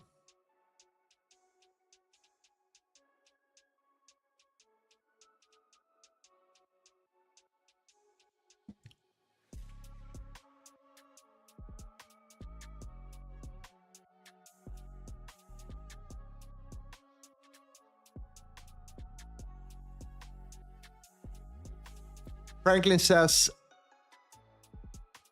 yes. ADC Troll says yes. Leviton says yes. Azrin says 50-50. Joran says yes. Okay. What you can do here, okay?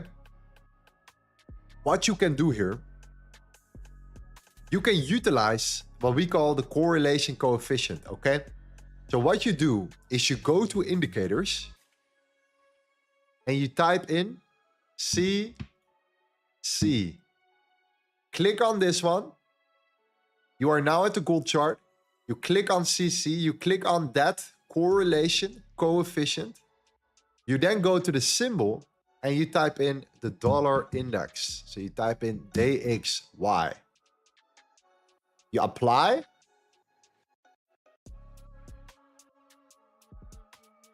And this is on the 30-minute time frame.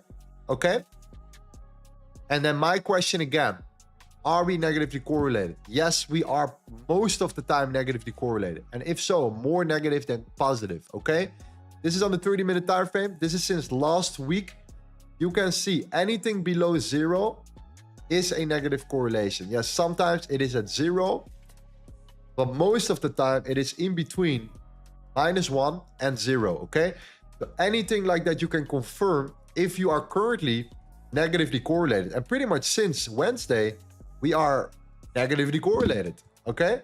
You can see that right here. This is since Wednesday. Clearly, we are negatively correlated. So if the dollar is in support, then obviously when there is that negative correlation, a lot of times you will see gold will start dropping and coming down here. This is clearly what is happening here. No clean setup for me for a short right here, but this doesn't necessarily mean that you know, I can always take a trade based upon this. But anyways, it is a really good confirmation to understand that there is a negative correlation. Okay? Now, I hope that makes sense. And this is going to help you tremendously because it removes all the speculation, right? Whatever someone tells you, like you are positively correlated or you're not, just confirm it with an indicator. It's so simple. You see it's negative when it's below this particular level. When it's there, you can know that if the dollar is strong, you're not gonna long gold. You're just not gonna long gold. It doesn't make any sense to long gold because when you are here and the dollar is looking extremely strong and it's giving you that perfect reversal signal that you're seeing right here, you are not gonna long gold. There is no doubt, okay? This is how you utilize the correlation coefficient, okay? So if someone talks to you and talks about the correlation between gold and dollar, saying it's all fake, then you say, let me show you a simple trick that changes how you trade gold forever. Done. In the meantime, I saw that Desmond had a win here. Shout out to Desmond here, my friend. Nice. Dollar yen longs, exactly. You know, do you see how the guys in the VIP group are so extremely congruent? Shout out to you, man. Desmond, congratulations. That's a beautiful setup right there, my friend. W trading floor. W trading floor. For sure. So anyways, in regards to gold right now, fuck man, this is bearish. This is bearish. We're breaking below this range right now, that larger range. This is bearish, man. Honestly, this is bad. Like gold, dollar is pushing, guys. Good, dollar is pushing. Like, what have we been talking about? Literally yesterday. FOMC. What happened a year ago when we had the 50 basis points here? Everyone expected the dollar to drop down. The retail trader was extremely bearish positioned. What happened? Dollar reversed to the upside. We have seen this happening beforehand. We most likely will see this happen again. We'll see if it happens. But for now, we get some really strong lower time frame reversal signal here. This consolidation here, this manipulation, and then boom. That speaks strength right there. So if this is the start of a seasonal reversal, who knows? We have a lot of things to break on the higher time frame. But this is the first signal. This is like the official start of a potential, reversal right here. If you go to the smart money intelligence, the X Limitless smart money intelligence right here, and we look at our data, and we look at the retail traders were extremely bearish positioned while we're heading into the FOMC data here. Where were we? Right there when the last strong FOMC reversal was. We were right there. Retail was extremely bearish positioned. Okay? Retail was bearish positioned here. What happened? Bottom was set. Retail was positioned here. What happened? Bottom was set.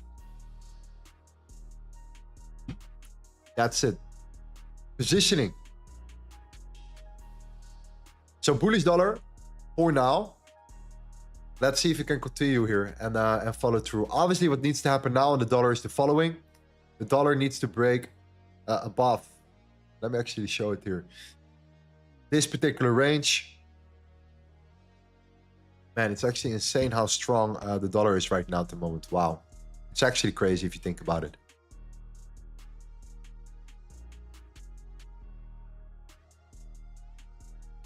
Damn. Dollar needs to turn this into support. All right. If that's the case, we're going to see a pullback. And if gold is breaking down here, man, gold needs to be below that level. Gold needs to be below.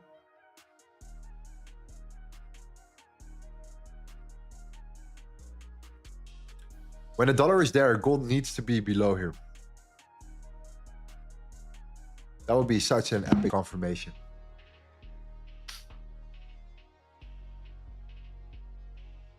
Wow. Let's pay attention to this. If gold breaks down here, we pull back, then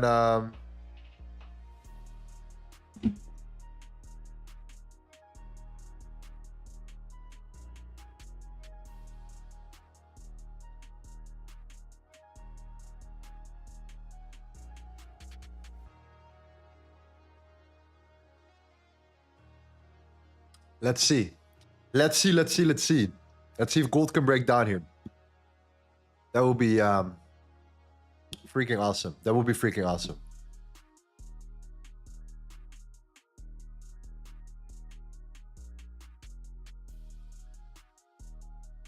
Another win this month. Oh, that's the same chart. Wow. Beautiful, my friend. Beautiful.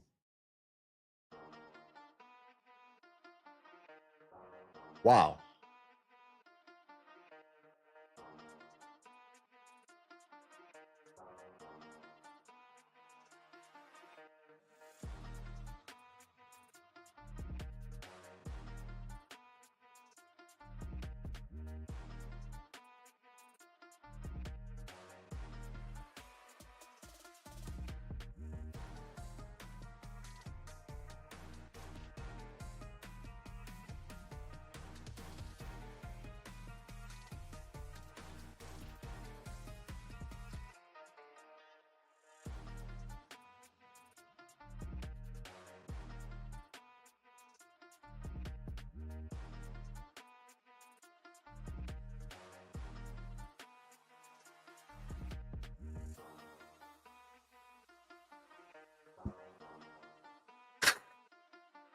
Okay, Julius. Hey, Lorenzo, where would you put your stop loss on gold? Because if you put it above the range, that will be a huge stop loss. That's a damn well good question, my friend. That's a really good question. Well, if we break down, and we would enter somewhere here, and we put our stop loss right around here, yes, the target would be a little bit bigger. I do agree with you. And that will bring us back. And that would pretty much bring us back to this smaller range right here. That will be our exit. And that makes complete sense to me. If gold would break down here, we would retest the fixed very low, and we're getting rejected there, then I do believe that this by default could be a perfect risk to reward setup, okay, for gold. The reason why is because our stop loss will indeed go above. Let me actually just...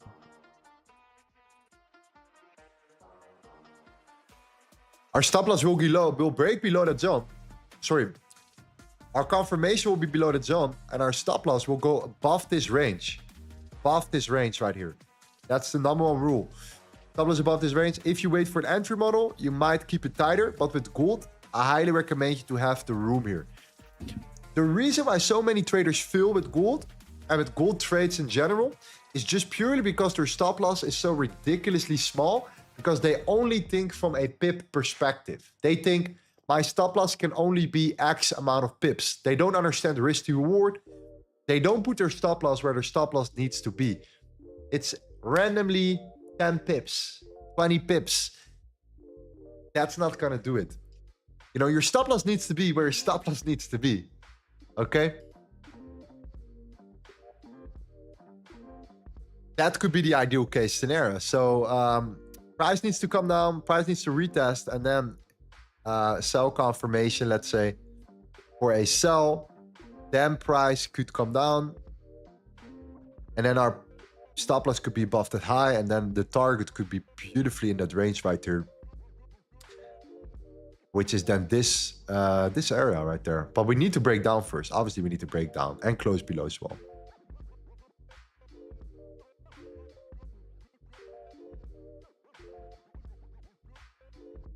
Right there. That's it. So closure, retracement, entry.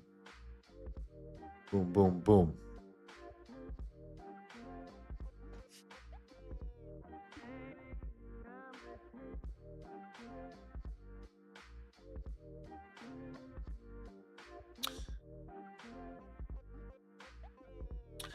Ryu said Canadian dollar full TP. Gone for the day, 3 wins today. Shout out to you, man. Wow, nice. Clean, clean, clean, clean.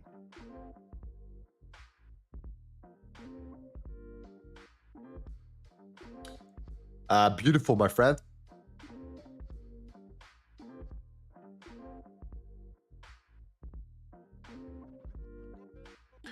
That's it. When the dollar runs, guys, we're absolutely crushing it. If the dollar moves, we're crushing. That's just a fact.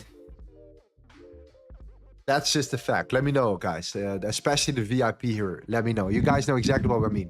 If the dollar starts moving, the dollar starts trending, I can guarantee you guys will absolutely take over. Take over. Clean up. We have been working towards this. We have been working towards this for months now. You guys know it.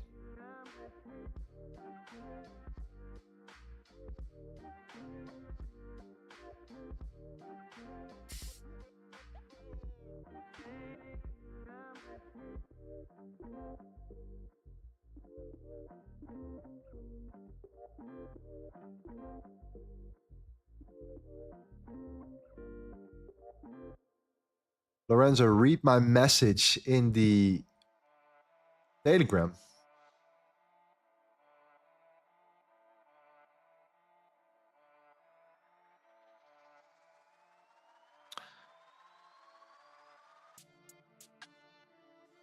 Daniel, my friend. Okay, dear Mr. Lorenzo and all, just wanted to let you know that yesterday during the YouTube live stream, I got the understanding using the volume profile ranges and correlation, how to recognize which way the candle flips. Today morning, I put in practice on gold and silver chart and just made 4K. Wow. While I was closing gold manually, one trade fails and it did not give me my reward. There will be a bit more. Anyway, this is amazing and it works. Thank you, thank you, thank you. Nice, my friend. Congratulations.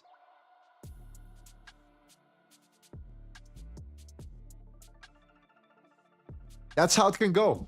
That's how quickly things can go. Okay? That's how things can go, truly. If you commit yourself through a certain system, you follow the system step by step by step, you neglect all the noise around it, you start collecting the data and information, and you're gonna get experience, you're gonna get results, sorry, then you're gonna get results like Daniel is getting his results from, okay? He understands volume, he starts applying it to his trading, he understands that there is a system behind it that he needs to follow up with, otherwise, not gonna work out for him. So he does that, and he puts in the work, and the results speak for itself. So shout out to you, my friend. That's amazing. And this is why you guys absolutely just need to be in our free Telegram. Need to be in our Telegram if you want to get access to our setups, if you want to communicate with the community.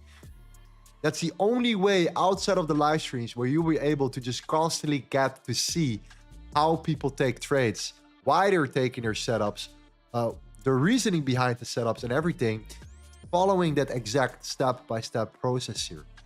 This is why you need to be in the Telegram, right? That's how you grow. You grow by looking at others and seeing how they are constantly getting better and better and better and better. Okay? It's that rapid feedback loop that's going to help you out too.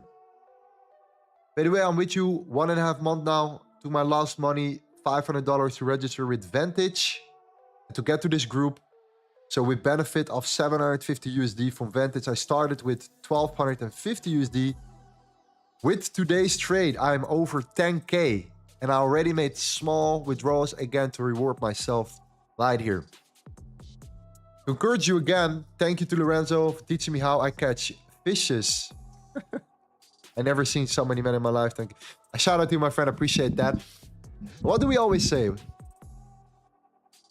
Don't give people the fish, but teach them how to fish, right? That's the reality right here. So you should be in our Telegram too. This guy, he joined us. He signed up with Vantage. He deposited $350 on his account.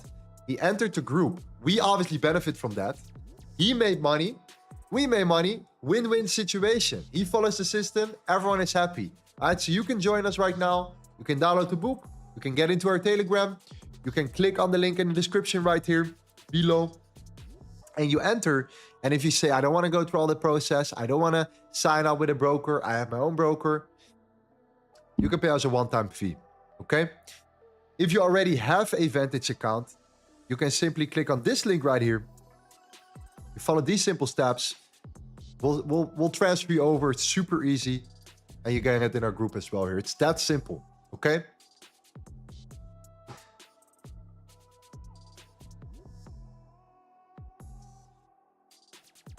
$1,250 to 10K. Not bad, not bad. Anyways, in regards to gold, obviously we want to see the dollar breaking out. The dollar is coming down a little bit here. So do you see right now that because the dollar is retracing from that level here, that gold is now pushing up a little bit, right? So gold is pushing. We're not in position here because we're waiting for a breakdown, or at least I'm waiting for a breakdown below for a retest, okay? So a breakdown and a retest instead of an entry right as when you break that level. Super tricky to enter right away here. So breakdown and then retest. If the dollar is coming down, gold most likely at this current moment, you saw that correlation, is most likely not going to drop further, right? So you want to see the dollar finding support and gold breaking down. That's the ideal case scenario.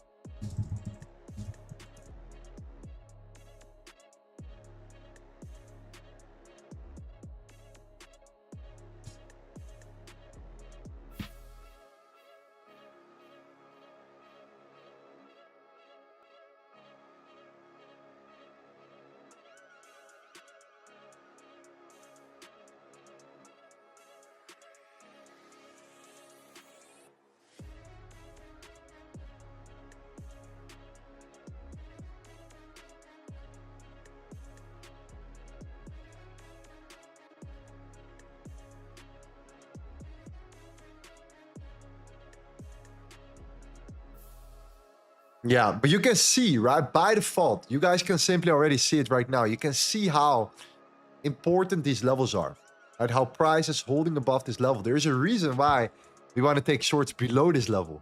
We don't want to take shorts above that level, right? There's a reason for it. So that's why that closure above is just super important here. Obviously, when the dollar comes up this aggressively, and we saw that reversal pattern today, where we swiped the lows, created a higher high, higher low, higher high. I'm not going to try to long gold right now. Obviously, when the dollar is doing this, higher high, range, lower low, higher high, higher low, higher high, I'm not going to try to long gold. Yes, we can come back down, but what if this is a new higher low and we continue to go up? Then I'm most likely on the wrong side here.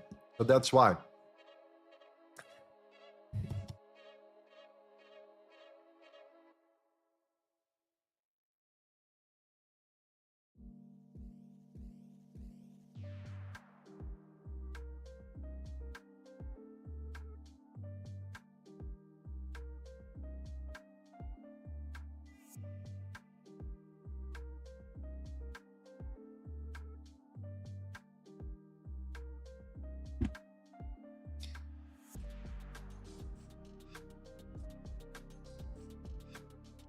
Lorenzo, have you made a trader's room for yourself at home?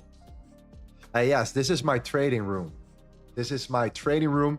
I usually have a big screen right there. I borrowed it. I gave it to someone for a couple days. Obviously, I have another screen right there. Okay, you can see right here. We have another screen sitting there. We have two screens on top here. We have... I mean, if you want to see my office later on, I will give you a little tour. I'll give you a little tour. But yeah, we have around 1, 2, 3, usually 4 screens around us at least. Just because. Just because.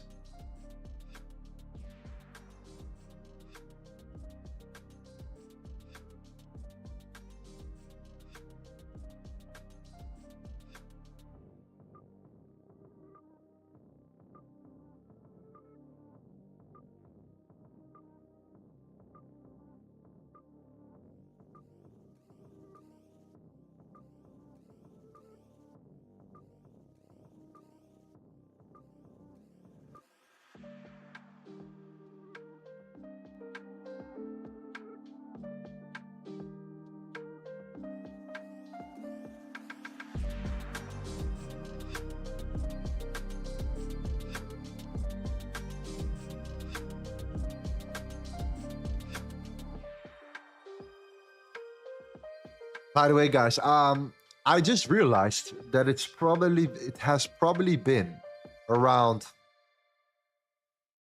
5 years that there was not a single day where I didn't look on the chart, where I didn't see TradingView. 5 years at least, where I was just pretty much never skipped a day, always on the chart, always at least on my phone, at least once a day look at the chart. Somehow, somewhere. It is crazy. It is crazy. Even in the weekends. Even in the weekends.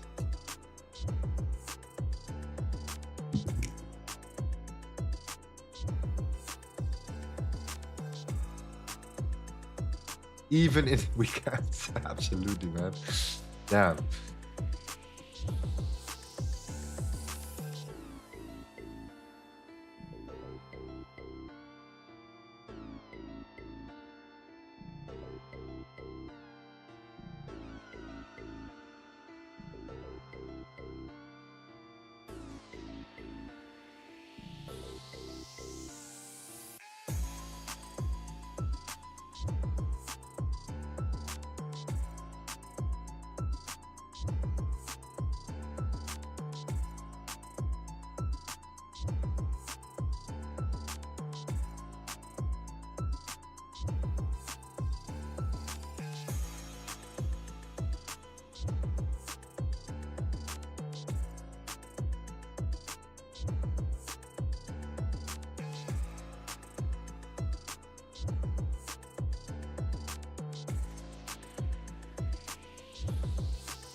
Yo, Lorenzo, the Euro USD trade was nice.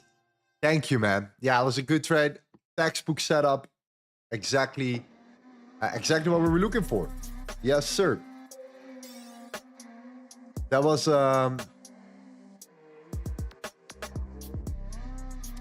textbook. That was absolutely textbook. I love it when a trade just is textbook.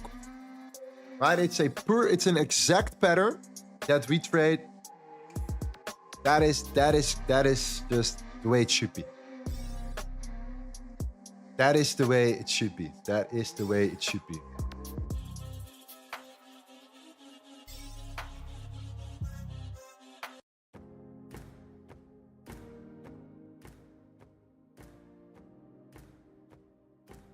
Steven says, whenever I wake up, the first thing I do is I open TradingView. Yeah, bro, tell me about it, bro. Tell me about it. I'm trying to avoid it. Honestly, I try to avoid looking at the chart as much as possible in the... I try to avoid it as much as possible in the evening, for sure. 100%.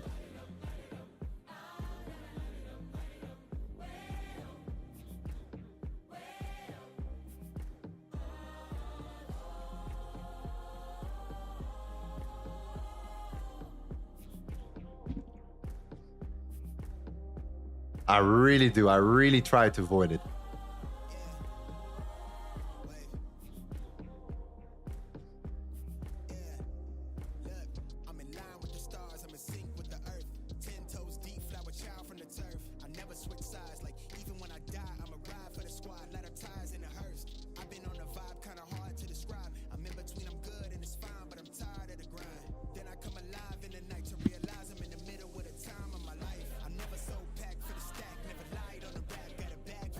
What time is it in Bali right now? It is right now 10 p.m.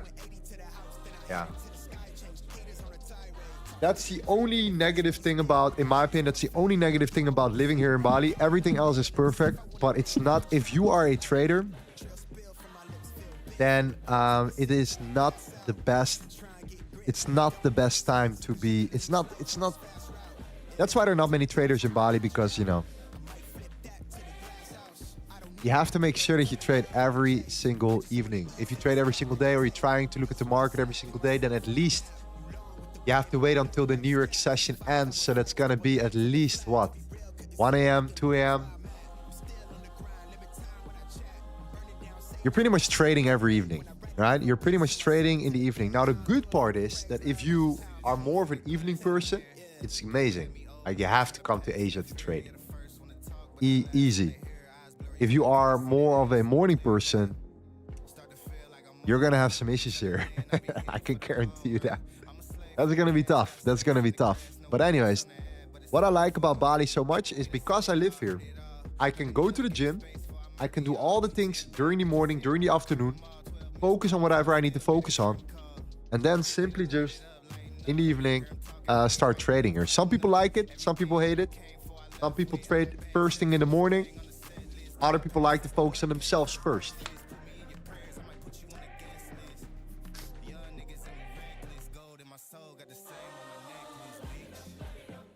So dollar is pushing down, but regardless of that, gold doesn't flinch. Gold doesn't care. And the reason why is because it did break below the fixed POC here.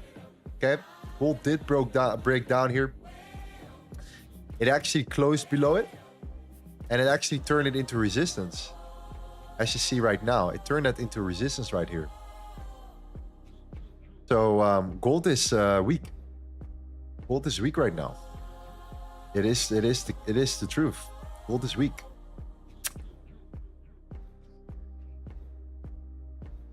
The question is, can we continue to drop here? And can the dollar continue to bounce? That's it. Or can the dollar bounce and continue to go up? That's the question.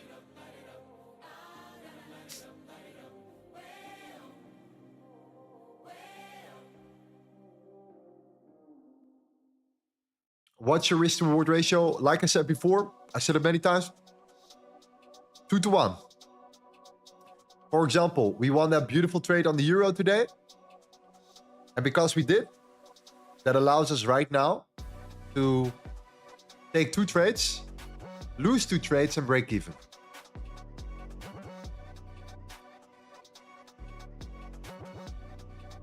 So that's pretty much it.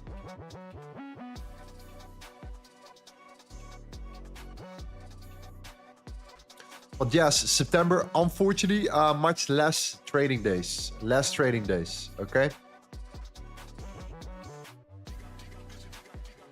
Less trading days than August, less trading days than July, less trading days than June.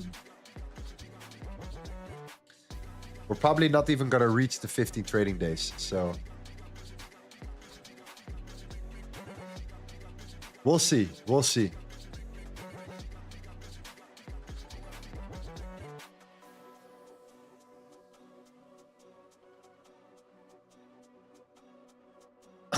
You should switch to the 1 hour time frame. Dollar index is hitting a sideways accumulation zone. Yes, true. However, I just already explained this right here. Dollar created this range. It manipulated the lows. It created a higher high, higher low, higher high formation. The only objective that we're trying to figure out right now is, are we going to create a higher low, yes or no? And the first level of support will be this level right here.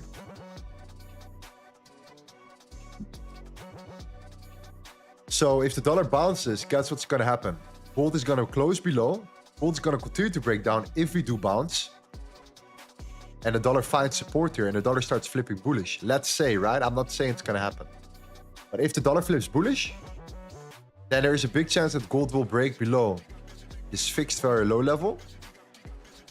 That means we take out the London lows and continue to go down lower. Cash. So that's the thought process, right? If the dollar bounces here, gold breaks below the fixed very low, then we look for the continuation down lower. We take out the London lows, we continue to go lower. We could then consider this being the larger CME play over time. But we need to break below, pull back, continue higher, lower. That's pretty much it.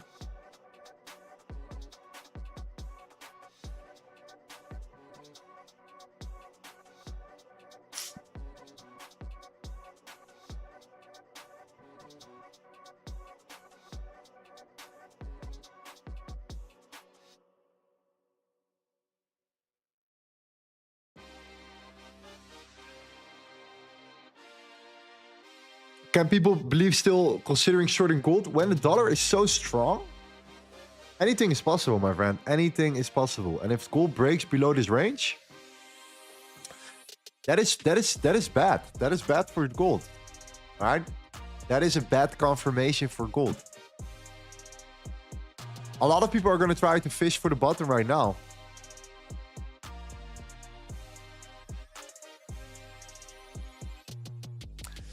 If there is one thing that I've learned is that, and you don't have to take my advice.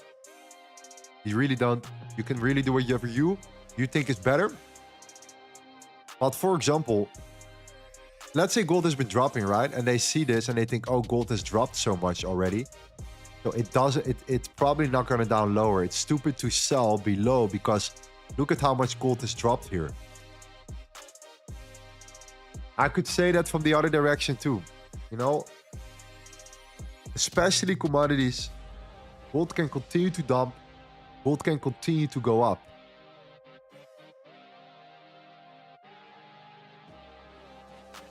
The people that I've seen getting wrecked most of the time are trying to predict the bottom perfectly.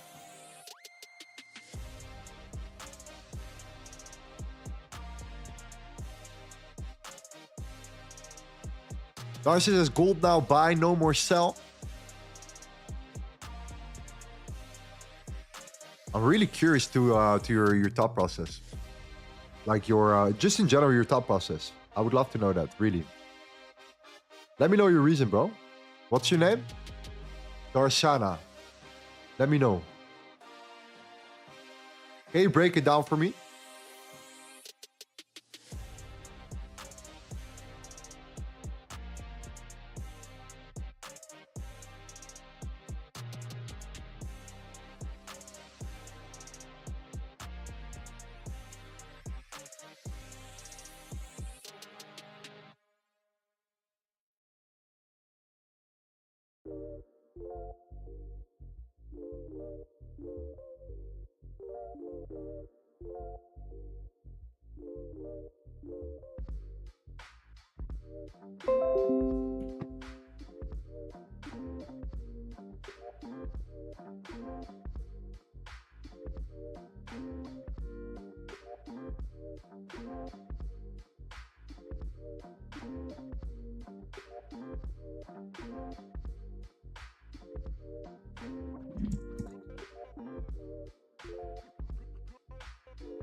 Gold is dropping, man.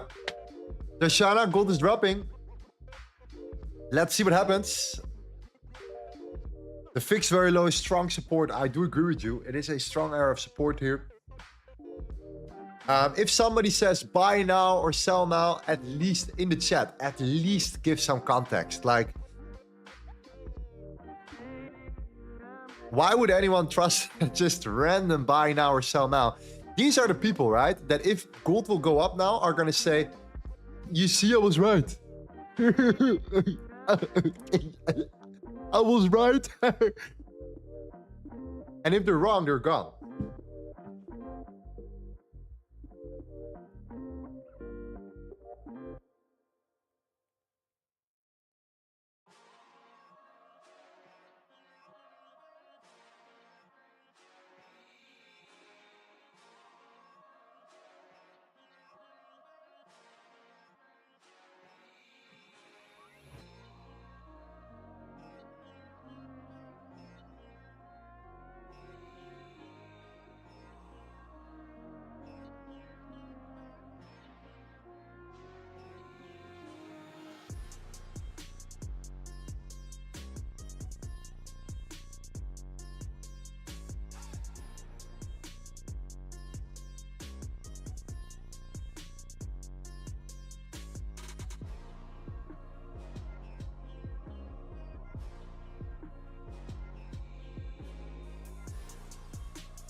All these predictors, man. All these predictors.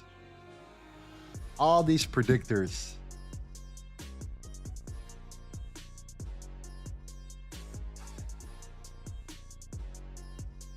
I predict that gold will go up until the midnight open. Then we're gonna come down, okay? We're gonna come down slightly, all right? We're gonna push up again, all right? We're gonna come down a little bit more. We're gonna push up again, okay? Then we're gonna break out to the upside. Then we're gonna come down right here. Now, these are the two main focus points that I wanna focus on right there. Predominantly, because that is gonna be the equilibrium. Okay, that is going to be the equilibrium. And because that's the equilibrium, we wait for the pullback. But to Thursday next week at 8 a.m., we're going to be at 36.77. And obviously, because of the full moon, we're going to see us breaking down again, taking out the previous daily lows to then reverse to the upside. Pretty much that.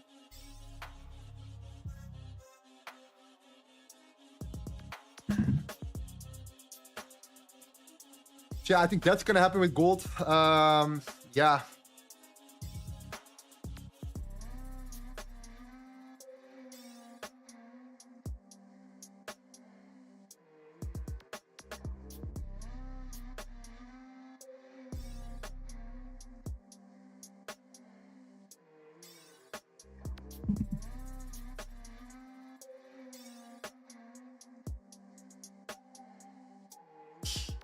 You are not taking in consideration the mating season of the Indonesian peacock. Oh yeah, shit. You're right. That will definitely cause some drama. Yeah, absolutely. Absolutely. Oh, for sure.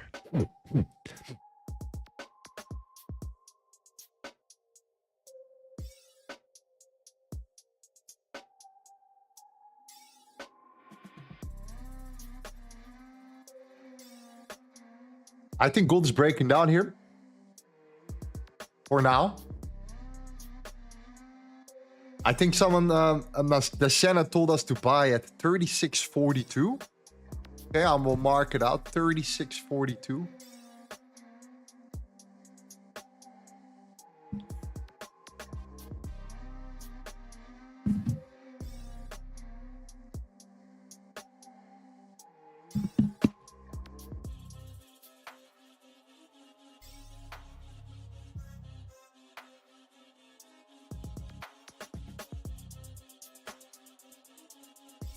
Look at that. Dollar is back. Okay, dollar is now retesting. Obviously, you can see that already here. Dollar is now retesting what we call the fixed failure high of this range. You see that? So we're going to find out what happens here, because this is an important level. This is an important moment for the dollar, right? Dollar broke above this range. It pulled back, right? Look at where it's reacting from.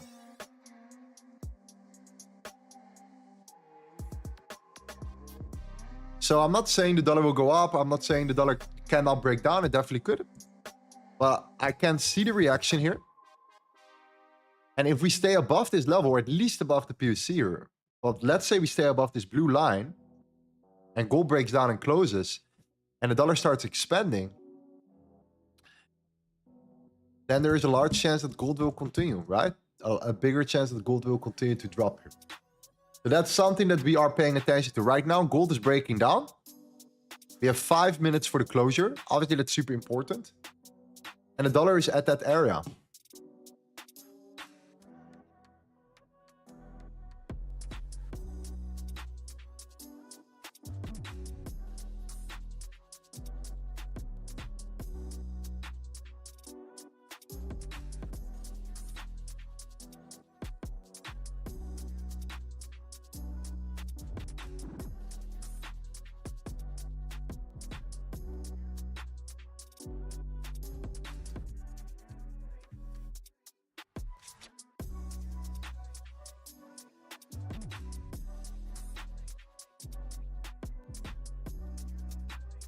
Lorenzo, okay, show me how you would take a GBP USD sell.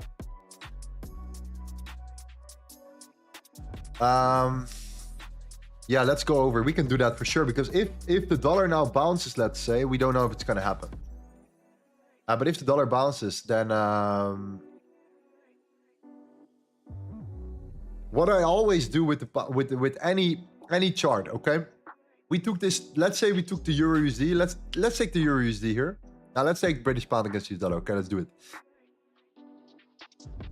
Let's say we would have taken this short here. Okay, this is that range. This is that manipulation. This is that expansion. This is that retracement. And this is that continuation, right? So that is the cleanest CB play you could ever imagine. We tap into the value high. We sell off from there. Okay, no order block, no fair value gap, just a key level that aligns where volume increased, an area of interest for a lot of traders, a lot of institutional traders. Okay, price sells off and it breaks down. Now we're looking at a potential reversal, right? We're looking at a potential trend reversal. So how do you trade that? What is the next step? What could be the next potential trade setup here? If our thought process is the pound can come down more and the dollar is in support, potentially, then what I do is I look at any range of relevancy. So this is a range of relevancy, right? Any particular range that spikes my interest. So if I'm bearish biased because the dollar is so strong and I get like a bullish dollar confirmation,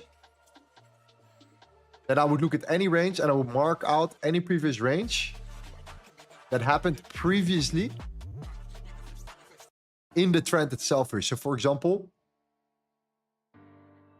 we have a range right here. We take the VIX volume profile from the left to the right. We draw that. And we wait for a retest. And look at where we are right now. Do you see how we're getting rejected from the point of control of that range right now? Can you see how it's holding that resistance? So what happens if price breaks down? All right, so this is the rejection and price continues to drop here. And the dollar bounces from that exact level we talked about. Right here. Do you see how that could be like a continuation play? Or how some people would scale into their trades, for example? Let's say they entered here, right?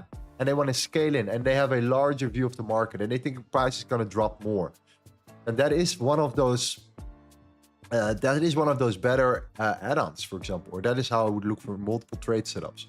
Okay, so it's all about that there. Most traders, what they do is they kind of ignore this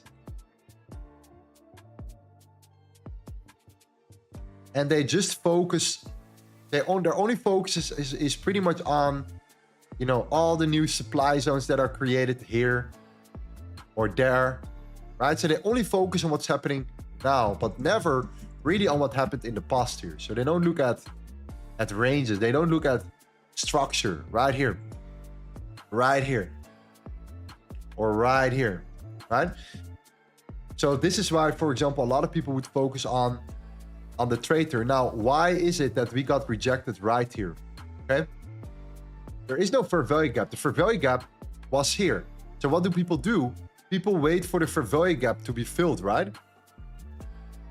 Well, that fair value gap here is never filled. Okay, so people would have now missed on this trade opportunity because of price not tapping into that fair value gap.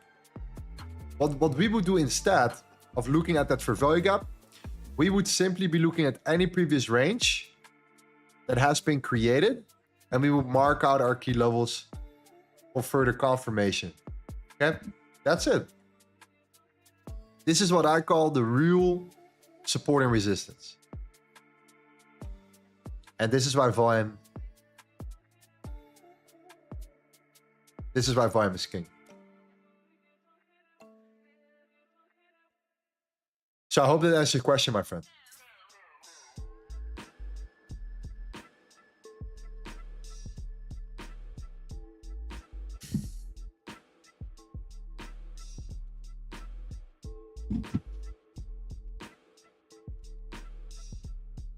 Tom says, do you only care about the newly formed CME? The accumulation zone above is blocking the dollar from going higher. Don't you care about that? That's a good question, because it is important for sure to not neglect this. Which is this range right here, right? And this is the first time that we kind of tap back into this range. I completely agree with you. Now, there are two things that are going to happen. Either price bounces here and sets in a higher low and continue to try to push into that range, right? Keep in mind, we are extremely bullish today. And we have been pushing up quite aggressively. If you say I'm not comfortable with looking for any setups right now, then simply wait for price to be above this level and wait for this to retest and go for the continuation from there.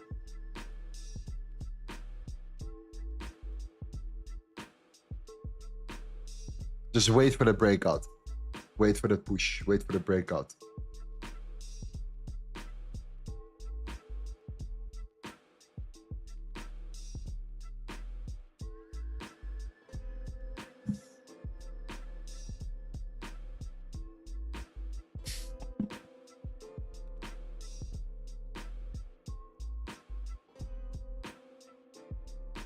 How about this 5 pip video? Is this trade sharp? Is this the man himself? Let's watch it.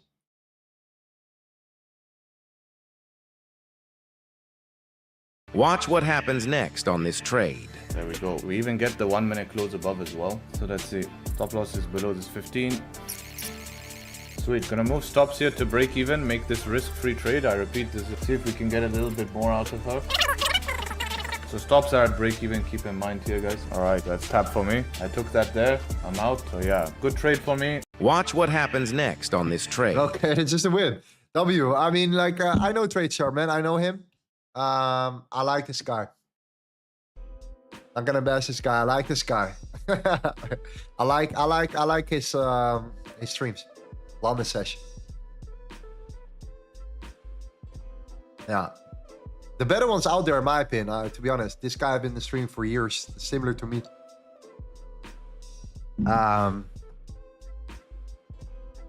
Better than many other guys I've seen, though, to be honest.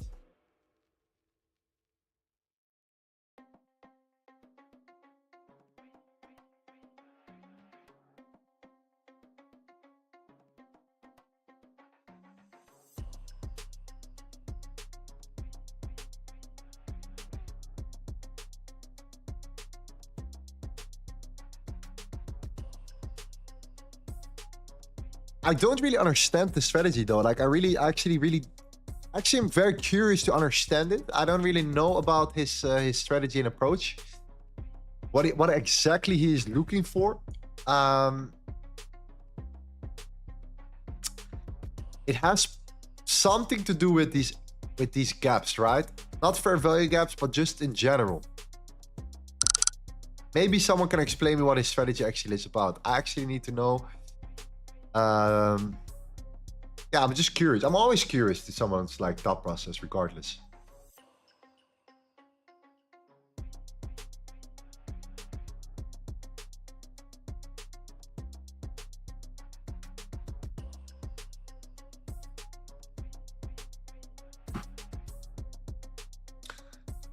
So yeah, thank you for sharing.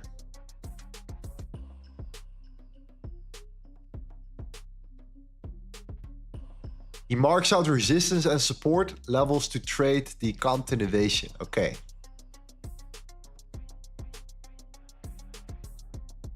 I'm gonna check it out. I'm gonna check it out. Let's just check it out. Yeah, he trades London session. I know that.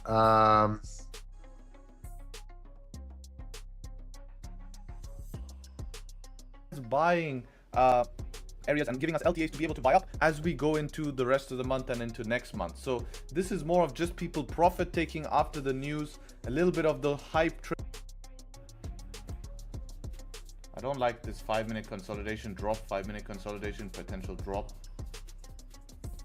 This is DAX. I don't even know what is he trading. I think it's kind of switched it up, right? I think he switched it up, to be honest. Don't get me wrong. I said I'm not gonna German 40 charge 1,000 just for per month. He's trading the group. DAX. Okay, but it changed your mindset and you get an audience who is so committed, and I want that. You know, you said Bird, yeah, him. So he charges around, I think, 2,500.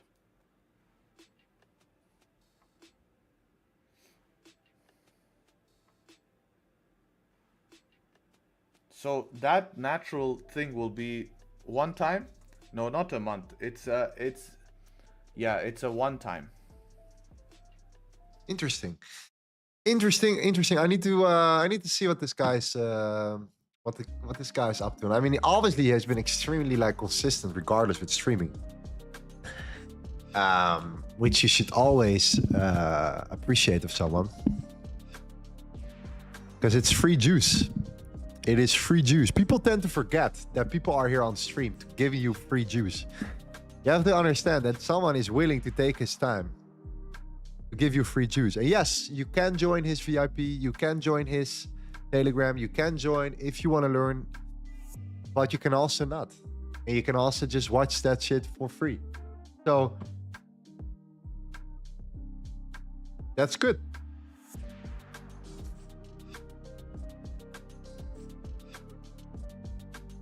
That's good.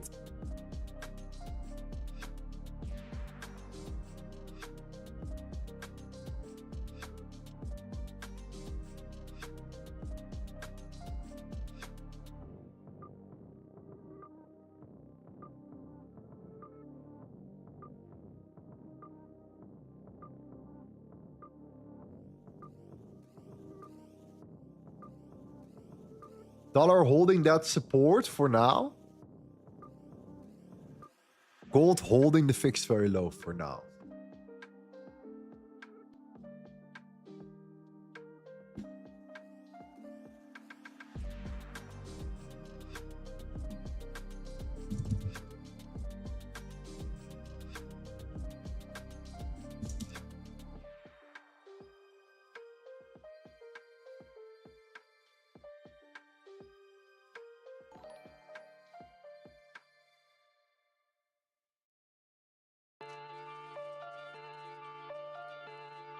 What do you think of Master of Coin? Never heard of it. Never heard of it. Master of Coin, never heard of it.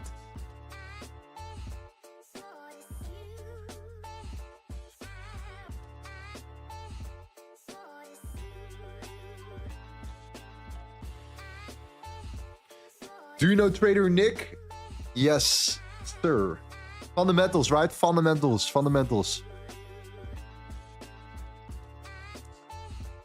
Fundamental guy.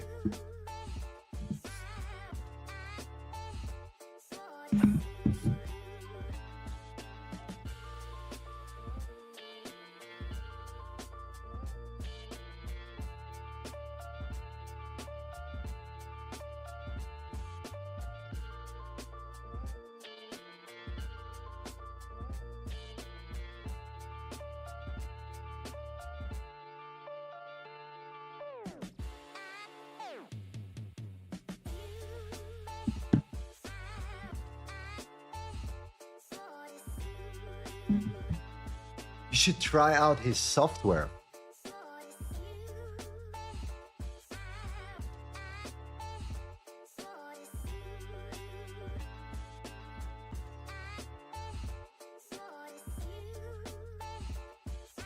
What strategy do you usually use? LTA concepts.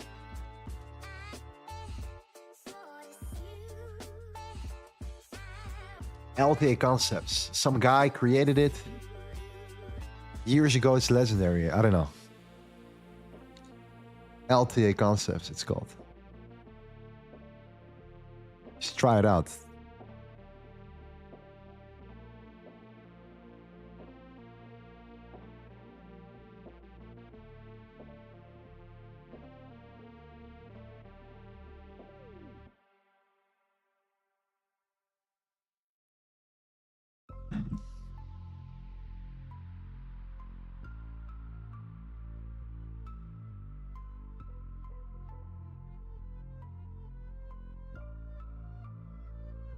For some reason, I cannot download the ebook. What's the reason though? It should be fine. Over 10,000 people have downloaded this book already. So it should definitely work.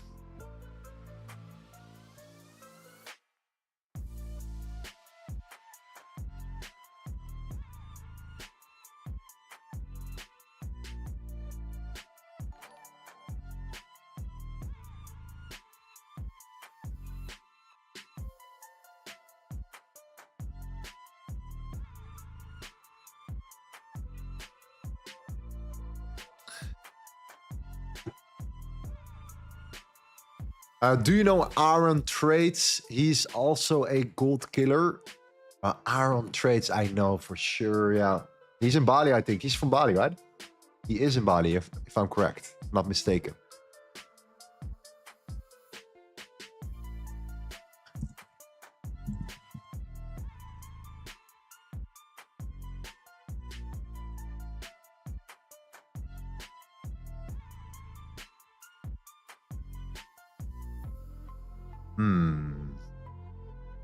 Yes, for sure. Yeah, I know this guy as well. I know him. I know him.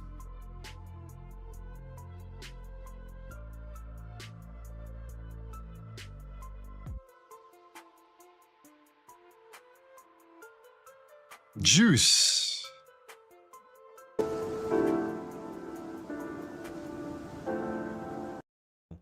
The only thing is, you've got a bit of an annoying level there. Let me see if I can. I'm not used to trading on this computer. I'm not on my Mac. I'm on a Windows trader now. How big are these? How big are these ranges? 23 ticks, not bad. So you kind of got, maybe just clean this up a little bit. So we kind of got support here, nice support, broke below, broke above, nice fake out, big support, lots of manipulation, support, broke above, support. So we got a little bit of a range here. If we close below, could we get short to pull back some of this massive push up yesterday?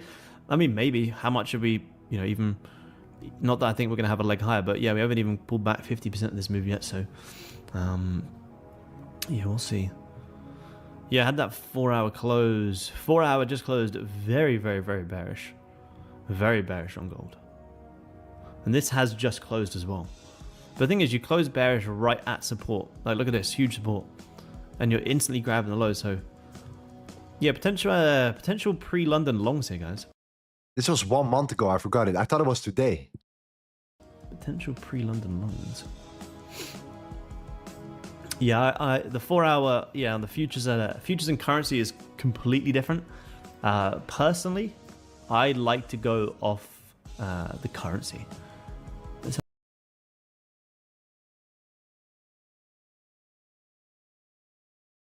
What I think he does, he simplifies it. What I think he is doing is he pretty much picks out certain liquidity points or something, liquidity highs, liquidity lows, and pretty much targets these highs. I'm not sure really about his entry structure. I mean, I could be completely wrong, by the way. I really could be completely wrong about his strategy as well. Yeah, I'm not into what I've seen here too much. What I just see is range, break, retest, continuation, right? That's like, I can't unsee my own strategy anymore. I don't know if it's a good or bad thing, but that's just the reality. Whenever I look at something, I see the range here, the break, the retest, the sell-off. I see a failed CME play or a potential CME play. I don't know what happened here, but if this is the range, for example, let's say this is the range, right? And then price pulls back, it creates a bottom, it bounces from another range here, it breaks higher, it pulls back into this range. This might be an area of support, a critical area of support.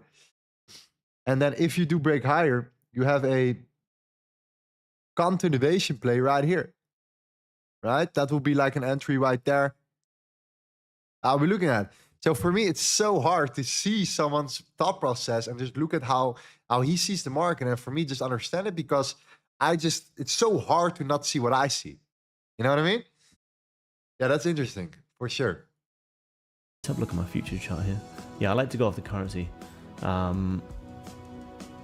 Yeah, it looks like I don't want to trade Asia. Looks like Asia was a little bit choppy today. Bit of a squeeze, then dropped off. To be fair, New York's push yesterday was huge. I want to see what happens. I would hold, but I just don't really have any right now. That's why I kind of just want to take the trade and just see how it goes. Just expose ourselves to, you know, to where we're at right now. If we break above, then great. You know, maybe enter in a second position. By the way, this is not right now, okay? Just so you guys know, this is not right now. But all this is here. That's what I was looking for. Price to come up and grab these highs. See what happens above here. Order filled. Order failed. I'm out there. Break even, guys. Minus $11 as well. Yeah, I'm out of break even there, guys. BE. Why did I get oh yeah, it's 60. Yeah, it's 620. Yeah. So you did you grabbed the highest break perfectly. Like I say, it wasn't worth securing, but it was a very nice, very quick. What, 1 to 2 risk reward.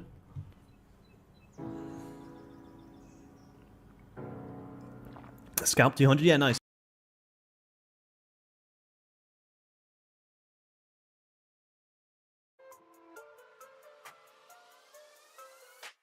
Okay.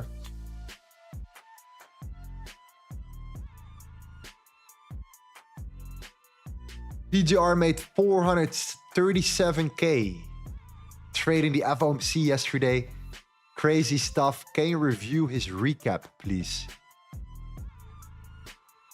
Yeah, let's quickly look at gold, and then what we can see what we can do here. Gold right now, indeed, is pushing up a little bit.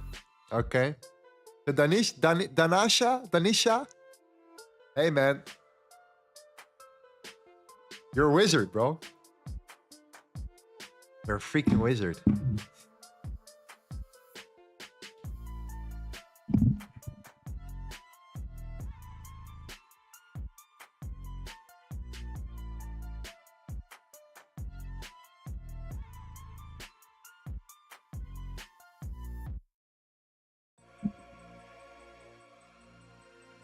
Darshana, yes. That's my guy. You're a freaking wizard. Let's go. Let's go, baby.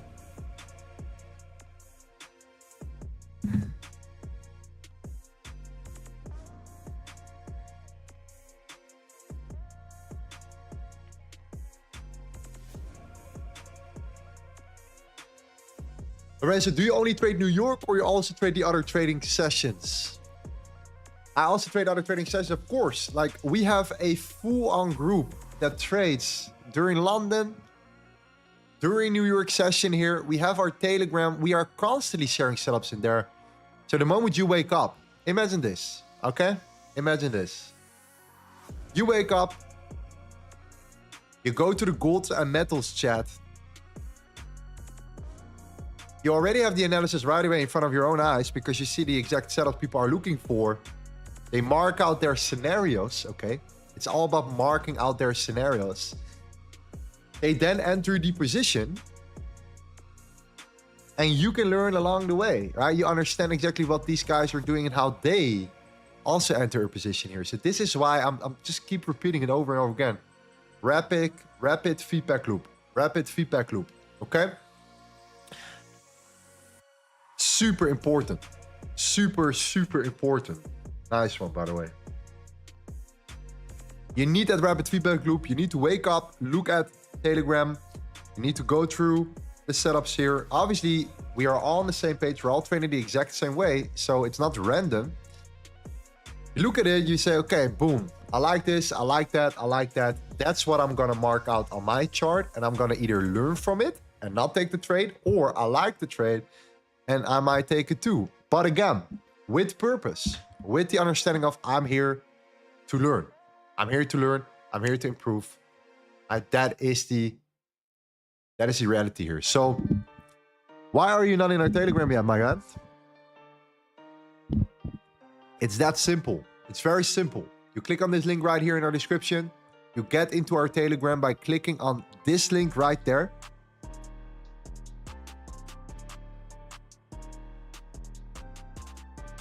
This link right there, okay? You click on that link. You talk to us right there and we'll get you set up in 5 minutes. It literally takes 5 freaking minutes and you're in our group right there. It's that simple.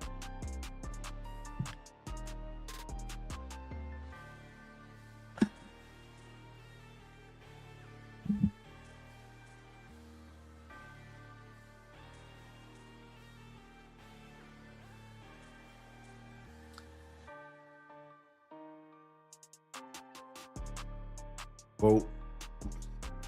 Lorenzo, please check TGR. Okay. I mean, we can check it out.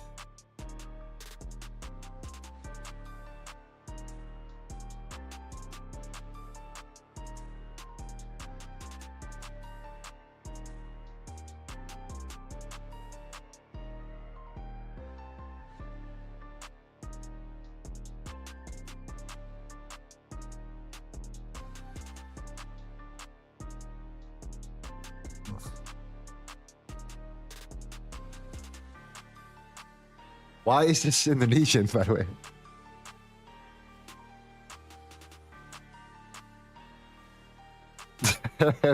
It's so funny because like I obviously live in Bali, right? So everything is Indonesian. So when I go to a video, sometimes now I click on a video and they randomly start talking Indonesian. I'm like, whoa, YouTube has been stepping up.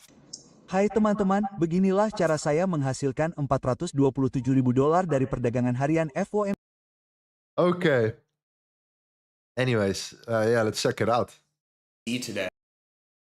Unfortunately, I wasn't able to record this on my computer while it was happening. I did get a screen. How I made $427,000 in one trading day FOMC. Recording of me entering and exiting, and on top of that I showed my P&L from the day, the week, and the month per usual on my Instagram story for this trade. I'm going to try and send the screen recording to my editor so he can go ahead and put those clips together of me entering and me exiting on screen recording. I was literally on a Zoom call while this was happening, so I was using my PC for the Zoom and I was trading on my phone while this dude was yapping to me about. So that means that this is a 4-to-1. If this is a 4-to-1, then he risked roughly around what? 100K on this trade? Transfer price study for my other businesses. So, but anyways, I wanted to get into the thought process on this. I know this seems a little bit ridiculous, and by the way, I don't know if it's true, right? But like, obviously, he never shows the P&L and stuff on stream, or it's not even live, by the way. But he does show it on his Instagram, I believe. That's what I've heard. You're probably saying, why on earth were you trading news? I'll tell you exactly why. I've been talking about this for the past couple of days now.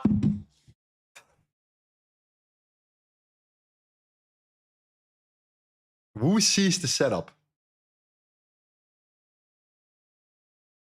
Do you see the setup?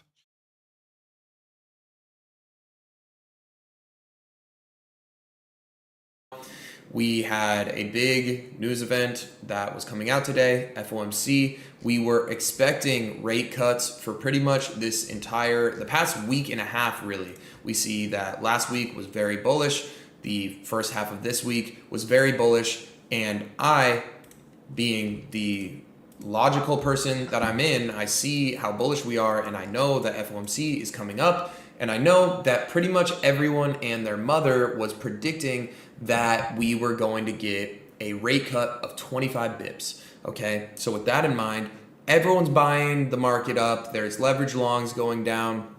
People are going long on US equities and on crypto and of things of that nature. Cool. The market has already priced. I see two setups. I see two setups right now. If you see what I see, it made a lot of sense, you know? It made a lot of sense. He missed the second CME trade. In that honestly, that is, well, we'll go over it. We'll go over the interest rate cuts, okay?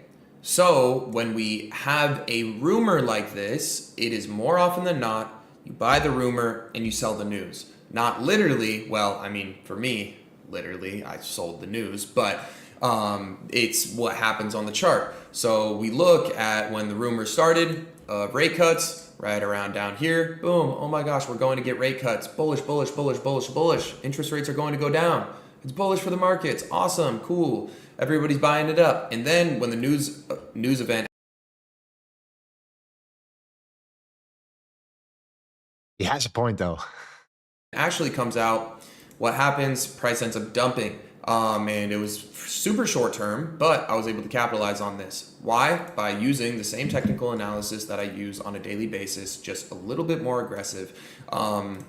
So we can see here that on the high time frame, I marked out multiple sets of high time frame highs, but it was essentially because I knew that this was going to be a very drastic news event. I marked out the top of all of these low resistance highs. So we have low resistance high, low resistance high right here, low resistance high right here. On Nasdaq, I marked out the top of all of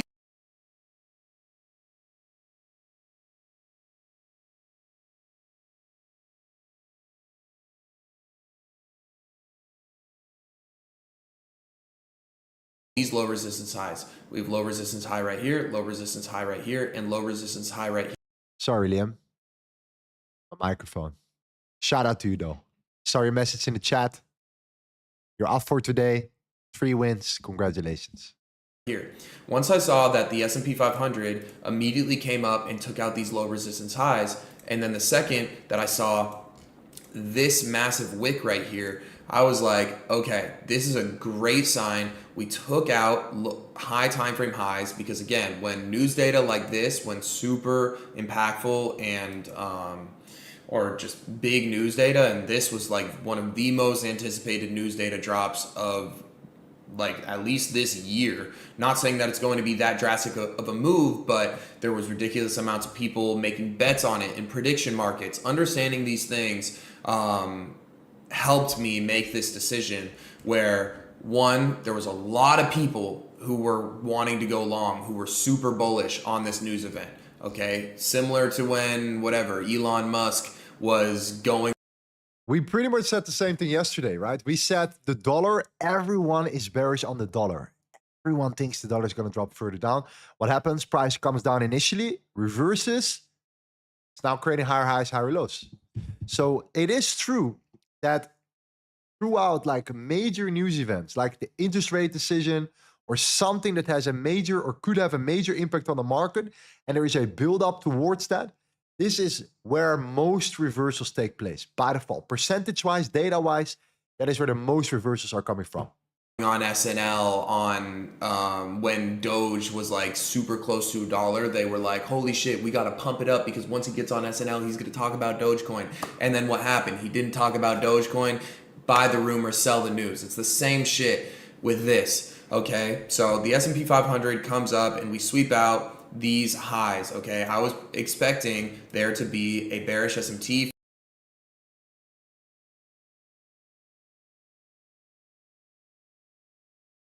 from those highs because, again, this is a super drastic news event. More often than not, news is going to boom, sweep out a bunch of high time frame liquidity in either direction. Okay, it could very well could have shot down and then shot up, but again, I already made a prediction. In fact, I'll let you guys listen to this TikTok that I made literally 15 minutes before before this news came out. So everybody's super excited about FOMC today because we are expecting rate cuts. I personally think that rate cuts have already been priced into the market, and this is a buy the rumor, sell the news event. And no, I don't mean literally, I mean figuratively, where the rumor of rate cuts and everybody anticipating rate cuts has caused price to move up drastically over the past week and a half. And now market has already priced in the 25. Okay, let's get to work here. Number one, the first trade that I see, obviously we already knew what happened beforehand, right? So it was like a larger range. Let's say right around here. This was like that range play. Price broke down beforehand, pulled back into that range, and then sold off. That was already the CURC pay. We can all agree on that, right? That was on the Nasdaq right here. But even internally, look at that beautiful range here. This is on the Nasdaq on a 1 minute time frame. Like it truly doesn't matter. Okay? We have a range. We continue to go up higher. We manipulate the highs. We reverse. He took the trade already from that like CERC play. But then what happens? Price pulls back. Guess what? It pulls back into this range. And it continues to sell off lower. I'd say this is exactly the way we traded today, the euro, right? The euro did the exact same thing, right? It created that range, it manipulated, it broke down, it pulled back, it got rejected from this range. And a lot of people forget about this range, and a lot of people are obsessed. This is super important. People forget this range, but are obsessed with this high, right? This structure, with this order block or this for value gap, right?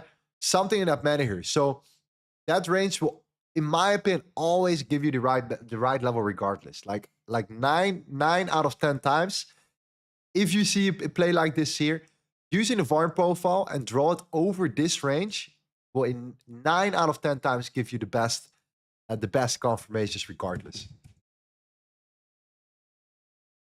Bips rate cuts, it will cause the market to dump. If we cut rates by 50 bips, we will moonshot. We shall see what happens. Anyways,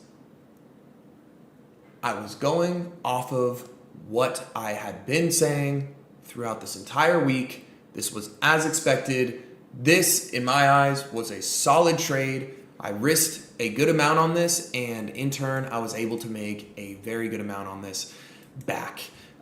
Take profits were very simple. I went ahead and set take profit 1 underneath these hourly lows, and then I went ahead and set take profit 2 underneath these relative equal lows right here, these low resistance lows right here.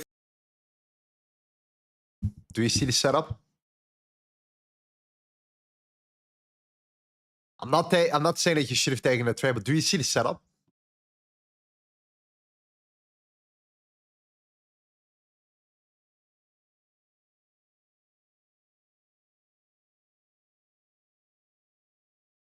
Even guys that are scalping on the lower time frame, I'm telling you, man, it's just literally just.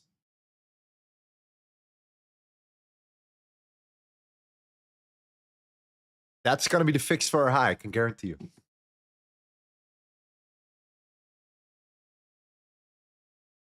I also got out, as you guys can see, at damn near the perfect time. Price looking great on the week. And where he actually shows the trade here.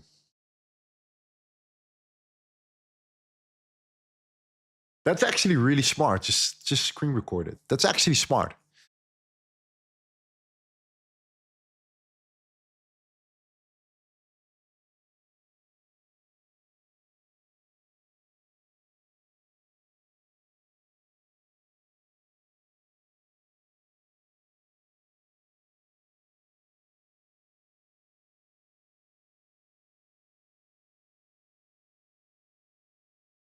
Is that 150K, 175K, 200K?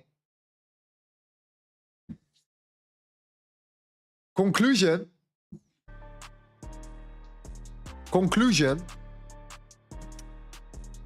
He took a CERC setup. That's the conclusion.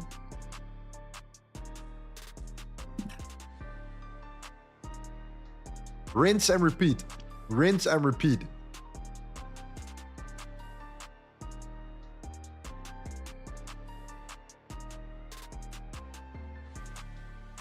Alex says gold hourly close below the weekly open. Probably more selling coming soon. This is by default bearish. Yes, the Sunday open is always going to be an interesting level here. Now, obviously, you're also dealing with a larger range on gold right now at the moment here. So it's also going to be a lot of resistance just from the point of control right now, which is sitting at 36.45. So the 36.45 on gold here by default will be an area of resistance, which is now also the Sunday open. So you're dealing with the opening price of the week, and you're dealing with the point of control, the area where in that range the most volume was traded. And a lot more volume was traded here. Okay? So it is very hard for gold once it breaks down to pull back. And if you see a rejection and you see a re-break below the lows, there is indeed a bigger likelihood we're going to see continuing selling happening. That is indeed the case, especially if you now will also close below the 36.35 or 36.36. Okay. So this is why buying right now, in my opinion, is very, very tricky. Very tricky. Buying below the opening price and below the point of control of that range, it's going to be very tricky. Yeah. Mike says, previous weekly very low retest for short confirmations. That's another beautiful example where multiple scenarios align here. So if we mark out the previous trading week, so we neglect this range, you have a level below that, That's the ultimate short confirmation, yes. This is why we have to break down, pull back, and then we turn these two levels into resistance. And that is going to be the ultimate sell. I don't know why it's here, but that's going to be the sell position. And this is where I will be willing to short gold. The moment we break down and pull back, at least have a breakdown for a retracement for a continuation.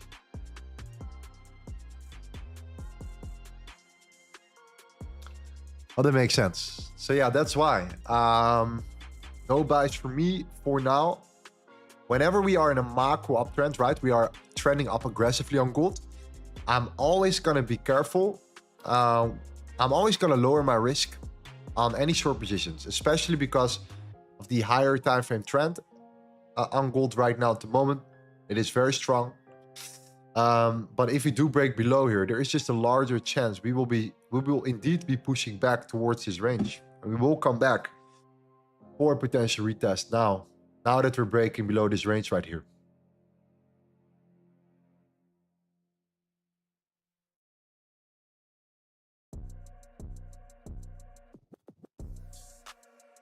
So it looks pretty bearish. Dollar is holding up. Dollar is holding above that exact level right here.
Yeah, so if gold breaks down, pull back, I think we have potentially we have something there.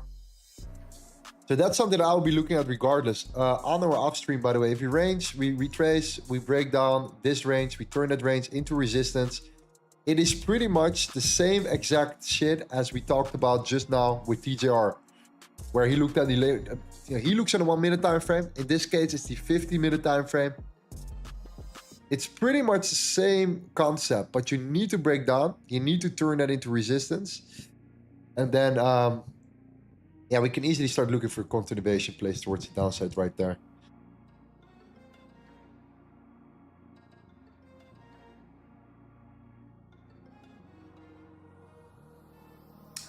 So yeah, similar to the euro, euro already did it. Obviously, euro already played out earlier, had a much cleaner play during the New York Open. So much cleaner.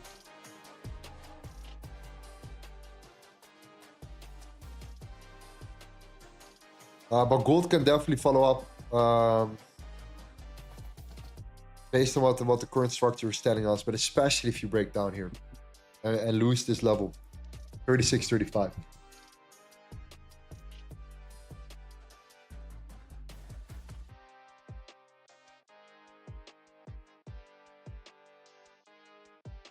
Which video was this about? Please share the link. I think it was TJR. You just type TJR, you'll find it. You will find it. DM says brilliant price action today. Very nice trading day, man. Very nice trading day today. Yes, sir. Very clean. One of those days again. We missed it. We missed it. The last really good trading day was there. We missed it for sure. Yes, sir. That was a really good entry for sure. I agree. A lot of volume. That's all we need. We need volume. We need volume. If the dollar has volume, everything becomes 10 times easier for me personally.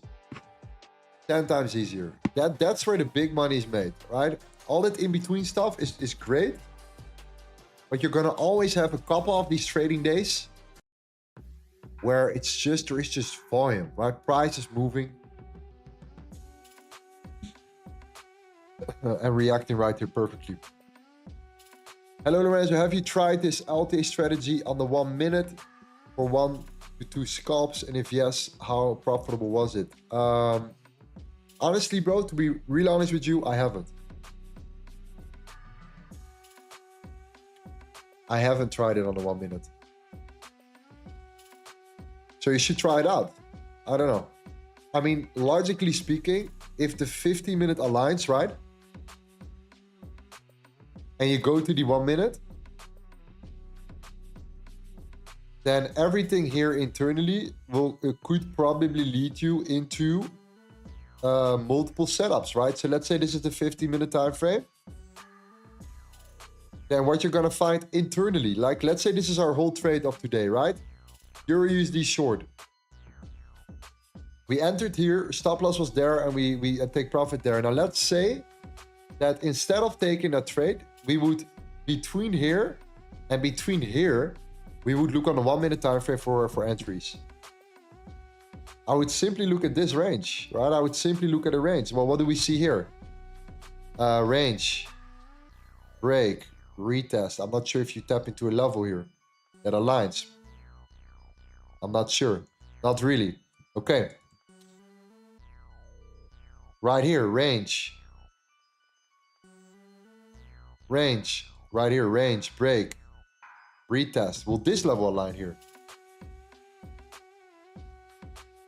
Go here high. Okay. Yes. Range break, range break, range break. You don't really get many alternatives here, to be real honest with you. So yes, you could trade on the 1 minute, for example, in this case. And I'm just taking this one example, right? So it doesn't mean anything. But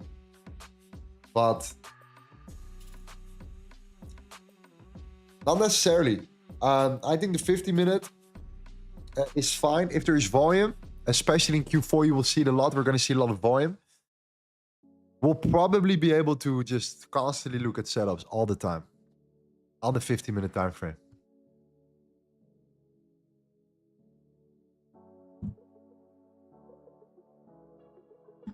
Okay, I'm going to give it like, what, 10 minutes? See if price breaks down. See if there's some volume here. And if you don't at least close below in 10 minutes from now, we keep the setup as an option. So you guys exactly know what I would do if price would go down and breaks. That's a trade that I would take here.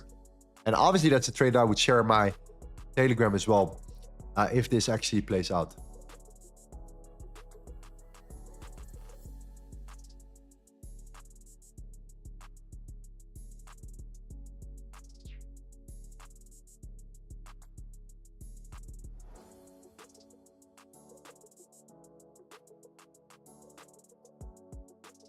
Forex says the manipulation of your trade today was a long trade on the lower time frame.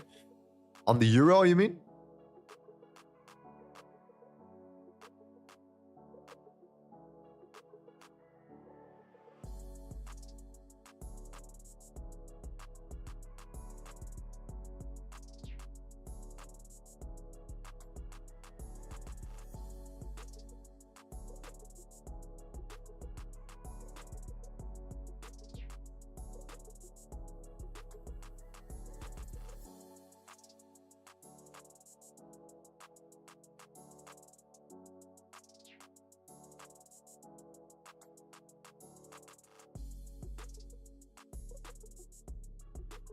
Lorenzo, do you maintain records of your trades on Excel? No longer. I stopped doing that. I just use TradeZella right now.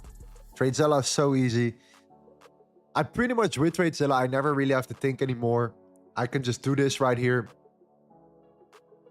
Go to notes, add in my trade, talk about the trade, see all the data, and that's it, right? I can also go to my journal And then it's pretty much done right there.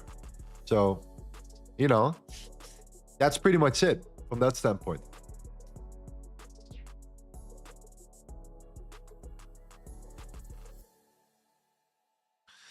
To get into Telegram, I have to deposit $250 into Vantage, $350 into Vantage. Yes.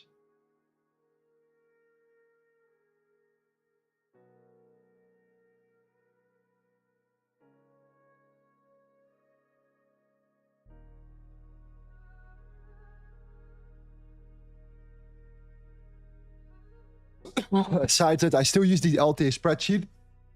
Very nice, very nice. Very simple, you know, keep it very simple. Exactly.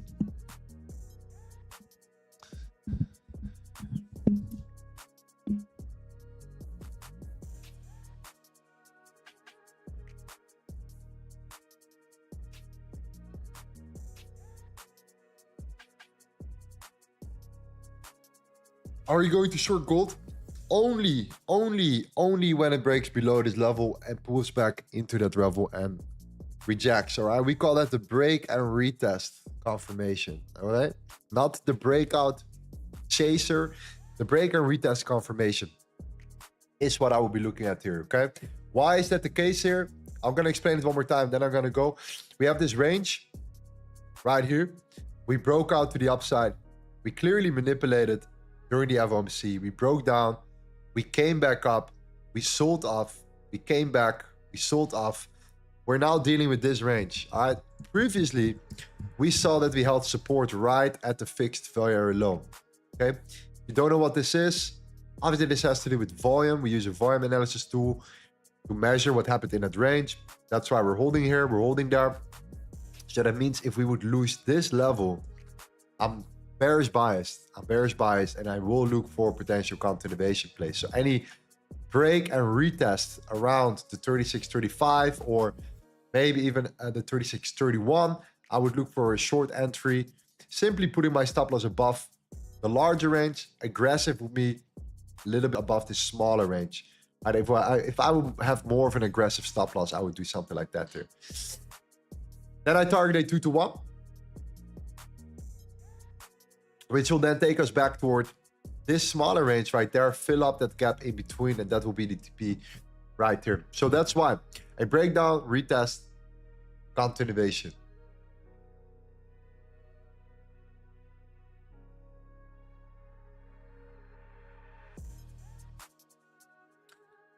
All right, so let's see if gold can break down here. Currently, it's holding that support there. Dollar is holding up really well, really strong dollar, which we finally are seeing, man. I was waiting for the dollar to just absolutely make a move on the weekly time frame, especially. Finally, just show us some strength, man. We have been waiting for that. Absolutely crazy. Okay.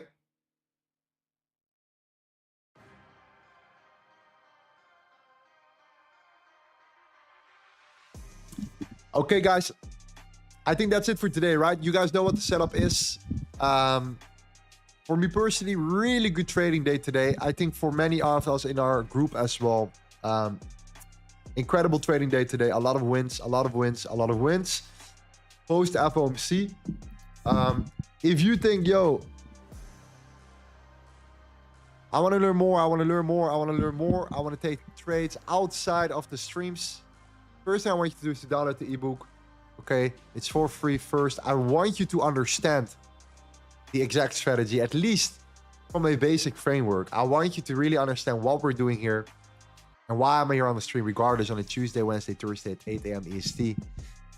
For the next coming weeks, for the next coming months, okay, ahead of us. How we take our trades, why we take our trades. Pretty much we'll repeat the same exact process, okay? In regards to the VIP, we have the trading floor. You can simply fill out the application and schedule your call, okay? In the description right here. You should be in the group already. That's my personal opinion. All right, guys. I really look forward to see you next week again.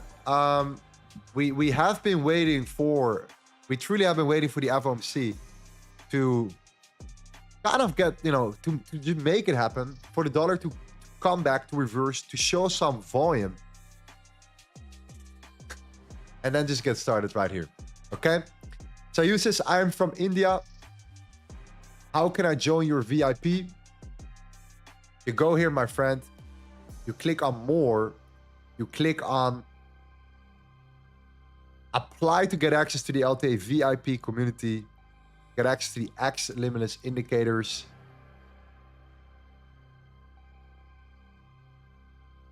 You click on that, you follow this exact process, you fill in the application. Okay? That's it. I'm gonna see you guys soon. Looking forward to come back on the streams as well here. Like I said, if there are trades on stream, we'll take trades on stream. We have been doing this already for so long, man. You guys know the deal right now. Don't have to explain it again here. All right. Thank you guys so much. And congratulations. It was a good day. Good price action. Time to get back to work. All right. Thank you for the stream.